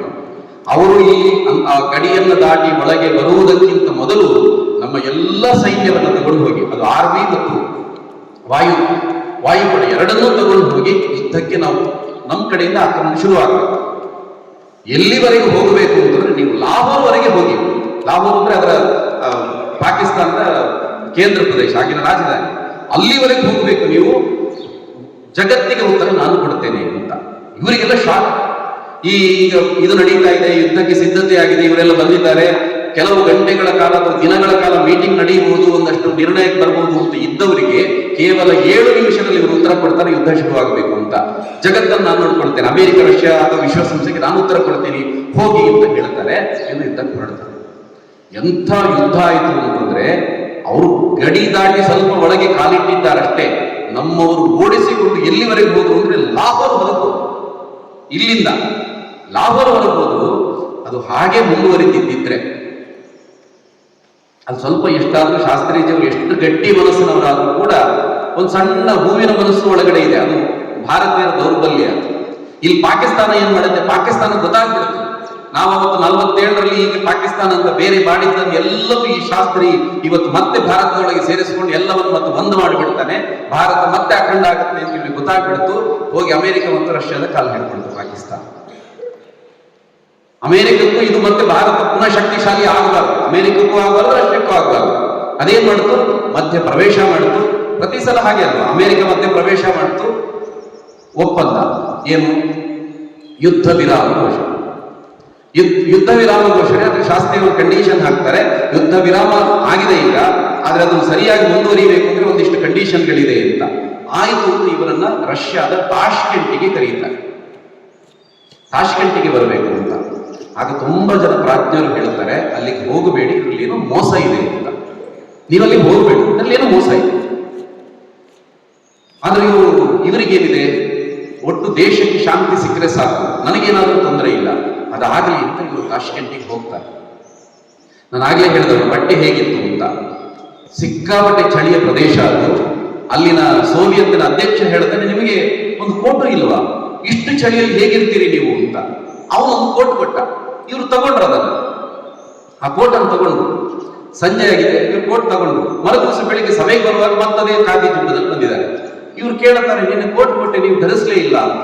ಇಲ್ಲ, ನನ್ನ ಅಧಿಕಾರಿ ಒಳಗದಲ್ಲಿ ಒಬ್ಬ ಕೋಟ್ ತಂದಿರ್ಲಿಲ್ಲ, ಅವನು ಸ್ವಲ್ಪ ಚಳಿಯಲ್ಲಿ ನಡುತ್ತಾ ಇದ್ದ, ಅವನಿಗೆ ಕೊಟ್ಟೆ, ಪಾಪ ಅವರಿಗೆಲ್ಲ ಅಭ್ಯಾಸ ಇಲ್ಲ, ನನಗೆ ಅಭ್ಯಾಸ ಇದೆ ಅಂತ ಅವನಿಗೆ ಕೊಟ್ಟಿದ್ದೆ. ಇಲ್ಲಿ ಒಪ್ಪಂದ ಆರಂಭ ಆಗತ್ತೆ. ಒಪ್ಪಂದ, ಅಷ್ಟು ಒಪ್ಪಂದವನ್ನ ಇವರು ಎಲ್ಲವನ್ನ ಇವರೇ ಖುದ್ದಾಗಿ ಓದ್ತಾರೆ. ಓದುವಾಗ ಅದರಲ್ಲಿ ಒಂದು ಅಂಶ ಸೇರಿಸಬೇಕು ಅಂತ ಹೇಳ್ತಾರೆ. ಏನ್ ಅಂಶ ಅಂತಂದ್ರೆ, ಇನ್ನು ಯಾವತ್ತೂ ಕೂಡ ಪಾಕಿಸ್ತಾನ ಭಾರತದ ವಿರುದ್ಧ ಯುದ್ಧಕ್ಕೆ ಬರಬಾರದು ಅಂತ, ಯುದ್ಧಕ್ಕೆ ಬರಬಾರದು. ಅವರು ಪಾಕಿಸ್ತಾನದ ಪ್ರಧಾನಿ ಹೇಳ್ತಾನೆ, ಇದಕ್ಕೆಲ್ಲ ನಾವು ಒಪ್ಕೊಳ್ಳೋದಿಲ್ಲ ಅಂತ. ಇದಕ್ಕೆ ಒಪ್ಕೊಳ್ಳೋದೇ ಇದ್ರೆ ನಮ್ಮ ಯುದ್ಧ ಕಂಟಿನ್ಯೂ ಆಗುತ್ತೆ ಅಂತ. ಕೊನೆಗೆ ಅವರನ್ನು ಒಪ್ಪಿಸ್ತಾರೆ. ಅವನೇ ಖುದ್ದಾಗಿ ಕೈಯಲ್ಲಿ ಬರೀತಾನೆ. ಬರದ ನಂತರ ಎರಡೂ ದೇಶದ ಪ್ರಧಾನಿಗಳು ಅದಕ್ಕೆ ಸಹಿ ಹಾಕ್ತಾರೆ. ರಷ್ಯಾ ಅದಕ್ಕೆ ಸಾಕ್ಷಿಯಾಗಿತ್ತು. ಇದು ಮುಗೀತು, ಯುದ್ಧ ವಿರಾಮ ಆಯಿತು. ಆಮೇಲೆ ಈ ತರದ ಒಂದು ಒಪ್ಪಂದ ಆಯಿತು. ಒಪ್ಪಂದ ಆದ ದಿವಸ ರಾತ್ರಿ ಒಂದು ದೊಡ್ಡ ಪಾರ್ಟಿ, ಮೋಜು ಮಸ್ತಿ. ಪಾರ್ಟಿ ಅಂದ್ರೆ ನಾವು ಕೇಳಬೇಕಾಗಿಲ್ಲ, ಅಲ್ಲಿ ರಷ್ಯಾದವರು ಇದ್ರು, ಪಾಕಿಸ್ತಾನದವರು ಇದ್ರು, ಭಾರತದವರು ಇದ್ರು. ಬೇಕಾದಷ್ಟು ಮದ್ಯ, ಅದು ಇದು ಎಲ್ಲವೂ ಬಂತು, ಭಾರಿ ಜೋರ್ದಾರ. ಇವರು ನೋಡ್ತಾ ಇದ್ದಾರೆ. ಒಂದ್ ಸ್ವಲ್ಪ ಹೊತ್ತು ಅಲ್ಲಿದ್ದ ಸೀದಾ ಅವರ ನಿವಾಸಕ್ಕೆ ಹೋದ್ರು ಲಾಲ್ ಬಹದ್ದೂರ್ ಶಾಸ್ತ್ರಿ ಅವರು. ಅವರಲ್ಲಿ ಏನೂ ಸ್ವೀಕಾರ ಮಾಡಲಿಲ್ಲ. ಅವರು ತಿಂದಿದ್ದಲ್ಲಿ ಸ್ವಲ್ಪ ಯಾವುದೋ ಸೊಪ್ಪಿನ ಪಲ್ಯ, ಆಲೂಗೆಡ್ಡೆ ಪಲ್ಯ, ಇದನ್ನು ತಿಂದು ಸ್ವಲ್ಪ ಆ ಥರದ್ದೇನು ಆಹಾರ ತಗೊಂಡು ಮನೆಗೆ ಫೋನ್ ಮಾಡಿ ಮಾತಾಡಿದ್ದಾರೆ. ತನ್ನ ಅಧಿಕಾರಿಗಳ ಜೊತೆ ನಾಳೆ ಹೋಗುವುದು, ಮುಂದಿನ ಒಂದಷ್ಟು ಯೋಚನೆಗಳ ಬಗ್ಗೆ ಅವರು ಚರ್ಚೆ ಮಾಡ್ತಾರೆ. ಅದೆಲ್ಲ ಆದ ನಂತರ ರಾತ್ರಿ ಮಲಗುತ್ತಾರೆ. ಮಲಗಿದ ನಂತರ ಸುಮಾರು 1 ಗಂಟೆ ಹೊತ್ತಿಗೆ ಈ ಅಧಿಕಾರಿಗಳ ಕೋಣೆಯ ಹೊರಗಡೆ ಕಿಟಕಿಯಲ್ಲಿ ಯಾವುದೋ ಒಂದು ಆಕೃತಿ ಚಲಿಸಿದ ಹಾಗೆ ಆಗತ್ತೆ. ಇವರು ಯಾರು ಅಂತ ನೋಡುವಾಗ ಶಾಸ್ತ್ರಿಗಳು ಕುತ್ತಿಗೆ ಹಿಡ್ಕೊಂಡು ಉಸಿರಾಡಲಿಕ್ಕೆ ಕಷ್ಟ ಆಗದೆ ಒದ್ದಾಡ್ತಾ ಇದ್ದಾರೆ. ಅಷ್ಟೊತ್ತಿಗೆ ಉಳಿದವರಿಗೆಲ್ಲ ವಿಷಯ ಗೊತ್ತಾಗುತ್ತೆ. ಸರಿಯಾದ ಚಿಕಿತ್ಸೆ ಅವರಿಗೆ ಅಲ್ಲಿ ತಕ್ಷಣಕ್ಕೆ ಸಿಗೋದಿಲ್ಲ. ಬೆಳಿಗ್ಗೆ ಆಗೋಷ್ಟರಲ್ಲಿ ಸ್ವಲ್ಪ ಉಸಿರಾಟ ಮಾಡ್ಲಿಕ್ಕೆ ತುಂಬಾ ಶ್ರಮ ಪಡ್ತಾ ಇದ್ರು. ಏನಾಯ್ತು ಅಂತ ಯಾರಿಗೂ ಗೊತ್ತಿಲ್ಲ, ಎಲ್ಲವೂ ಸರಿಯಾಗಿತ್ತು. ಈ ಮಧ್ಯದಲ್ಲಿ ಒಂದಷ್ಟು ಹೊತ್ತು ಏನಾಯ್ತು ಅಂತ ಯಾರಿಗೂ ಗೊತ್ತಿಲ್ಲ. ವಿಲ ಬದ್ದಾಡಿ ಪ್ರಾಣ ಬಿಟ್ಟು ಅವರು ಪ್ರಾಣ ಬಿಟ್ಟು, ಅವರ ಮರಣಕ್ಕೆ ಕಾರಣ ಏನು ಅಂತ ಇವತ್ತಿನವರೆಗೆ ಗೊತ್ತಾಗಿಲ್ಲ. ಒಂದು ದೇಶದ ಪ್ರಧಾನಿ ಆಗಿದ್ದವರು ಇವತ್ತಿನವರೆಗೂ ಅವ್ರಿಗೆ ಏನಾಯ್ತು ಅಂತ ಯಾರಿಗೂ ಗೊತ್ತಿಲ್ಲ. ಅವರ ದೇಹ ಭಾರತಕ್ಕೆ ಬರುವಾಗ ಆ ದೇಹ ನೀಲಿಯಾಗಿತ್ತು ಅಂತ ವರದಿ ಹೇಳಿದ್ರು. ನೀಲಿಯಾಗುವುದು ಅಂತಂದ್ರೆ ಏನು, ವಿಷಪ್ರಾಶನ ಮಾಡಿದ್ರೆ ಮಾತ್ರ ದೇಹ ನೀಲಿಯಾಗ್ತದೆ ಅಂತ, ಅಥವಾ ಬಟ್ ವಿಷದ ರೀತಿ ಏನು ವಸ್ತು. ಯಾರು ವಿಷ ಕೊಟ್ಟಿದ್ದು? ಇದರಲ್ಲಿ ರಷ್ಯಾ ಕೈವಾಡ ಇದೆಯಾ, ಅಮೆರಿಕ ಕೈವಾಡ ಇದೆಯಾ, ಅಥವಾ ಇನ್ನೊಂದು ದೊಡ್ಡ ಕ್ವಶನ್ ಮಾರ್ಕ್, ಯಾರ ಪಾತ್ರ ಇದ್ದಿರಬಹುದು? ನೀವು ಯೋಚನೆ ಮಾಡಬೇಕು. ಇದಕ್ಕೆ ಇವತ್ತಿನವರೆಗೆ ಉತ್ತರ ಸಿಕ್ಕಿಲ್ಲ. ಮತ್ತು ಆ ದೇಹವನ್ನು ಪೋಸ್ಟ್ ಮಾರ್ಟಮ್ ಕೂಡ ಮಾಡಿಲ್ಲ. ಪೋಸ್ಟ್ ಮಾರ್ಟಮ್, ದೇಶದ ಪ್ರಧಾನಿ ಇವತ್ತೊಂದು ನವೆಲ್ ಸತ್ರದ ಪೋಸ್ಟ್ ಮಾರ್ಟಮ್ ತಗೊಂಡು ಹೋಗ್ತಾರೆ. ದೇಶದ ಪ್ರಧಾನಿ ಸತ್ತಿದ್ದಾರೆ, ಪೋಸ್ಟ್ ಮಾರ್ಟಮ್ ಆಗಿಲ್ಲ. ಮತ್ತು ಅದಕ್ಕೆ ಸಂಬಂಧಪಟ್ಟಂತೆ ಒಬ್ರು ಪೂರ್ತಿ ವರದಿಯನ್ನು ಸಿದ್ಧ ಮಾಡ್ತಾರೆ, ತನಿಖಾ ವರದಿಯನ್ನು ಸಿದ್ಧ ಮಾಡ್ತಾರೆ. ಆ ತನಿಖಾ ವರದಿ ಎಲ್ಲಿ ಮಾಯ ಆಯಿತು ಅಂತ ಗೊತ್ತಿಲ್ಲ. ಇವತ್ತಿನವರೆಗೆ ನಮ್ಗೆ ಯಾರ ಕೈಗೂ ಸಿಕ್ಕಿಲ್ಲ. ಅವರು ದೇಶದ ಪ್ರಧಾನಿ ಆಗಿದ್ದದ್ದು ಕೇವಲ 18 ತಿಂಗಳು ಮಾತ್ರ. ಕೇವಲ 18 ತಿಂಗಳು. 18 ವರ್ಷ ಪ್ರಧಾನಿಯಾದವರು ಮಾಡಲಿಕ್ಕೆ ಸಾಧ್ಯ ಇಲ್ಲದಂತ ಕೆಲಸಗಳನ್ನು ಅವರು ಮಾಡಿ ತೋರಿಸಿದರು. ದೊಡ್ಡ ದೊಡ್ಡ ಕೆಲಸಗಳನ್ನು ಮಾಡಿ ತೋರಿಸಿದರು. ಪರಮಾಣು ನಾವು ಹೇಳ್ತೀವಿ ಇಂದಿರಾ ಗಾಂಧಿ ಸಂದರ್ಭದಲ್ಲಿ ಮೊದಲ ಪರಮಾಣು ಅಂತ. ಆದ್ರೆ ಅದು ಆರಂಭ ಆಗಿದ್ದು ಲಾಲ್ ಬಹದ್ದೂರ್ ಶಾಸ್ತ್ರಿ ಅವರ ಕಾಲದಲ್ಲಿ.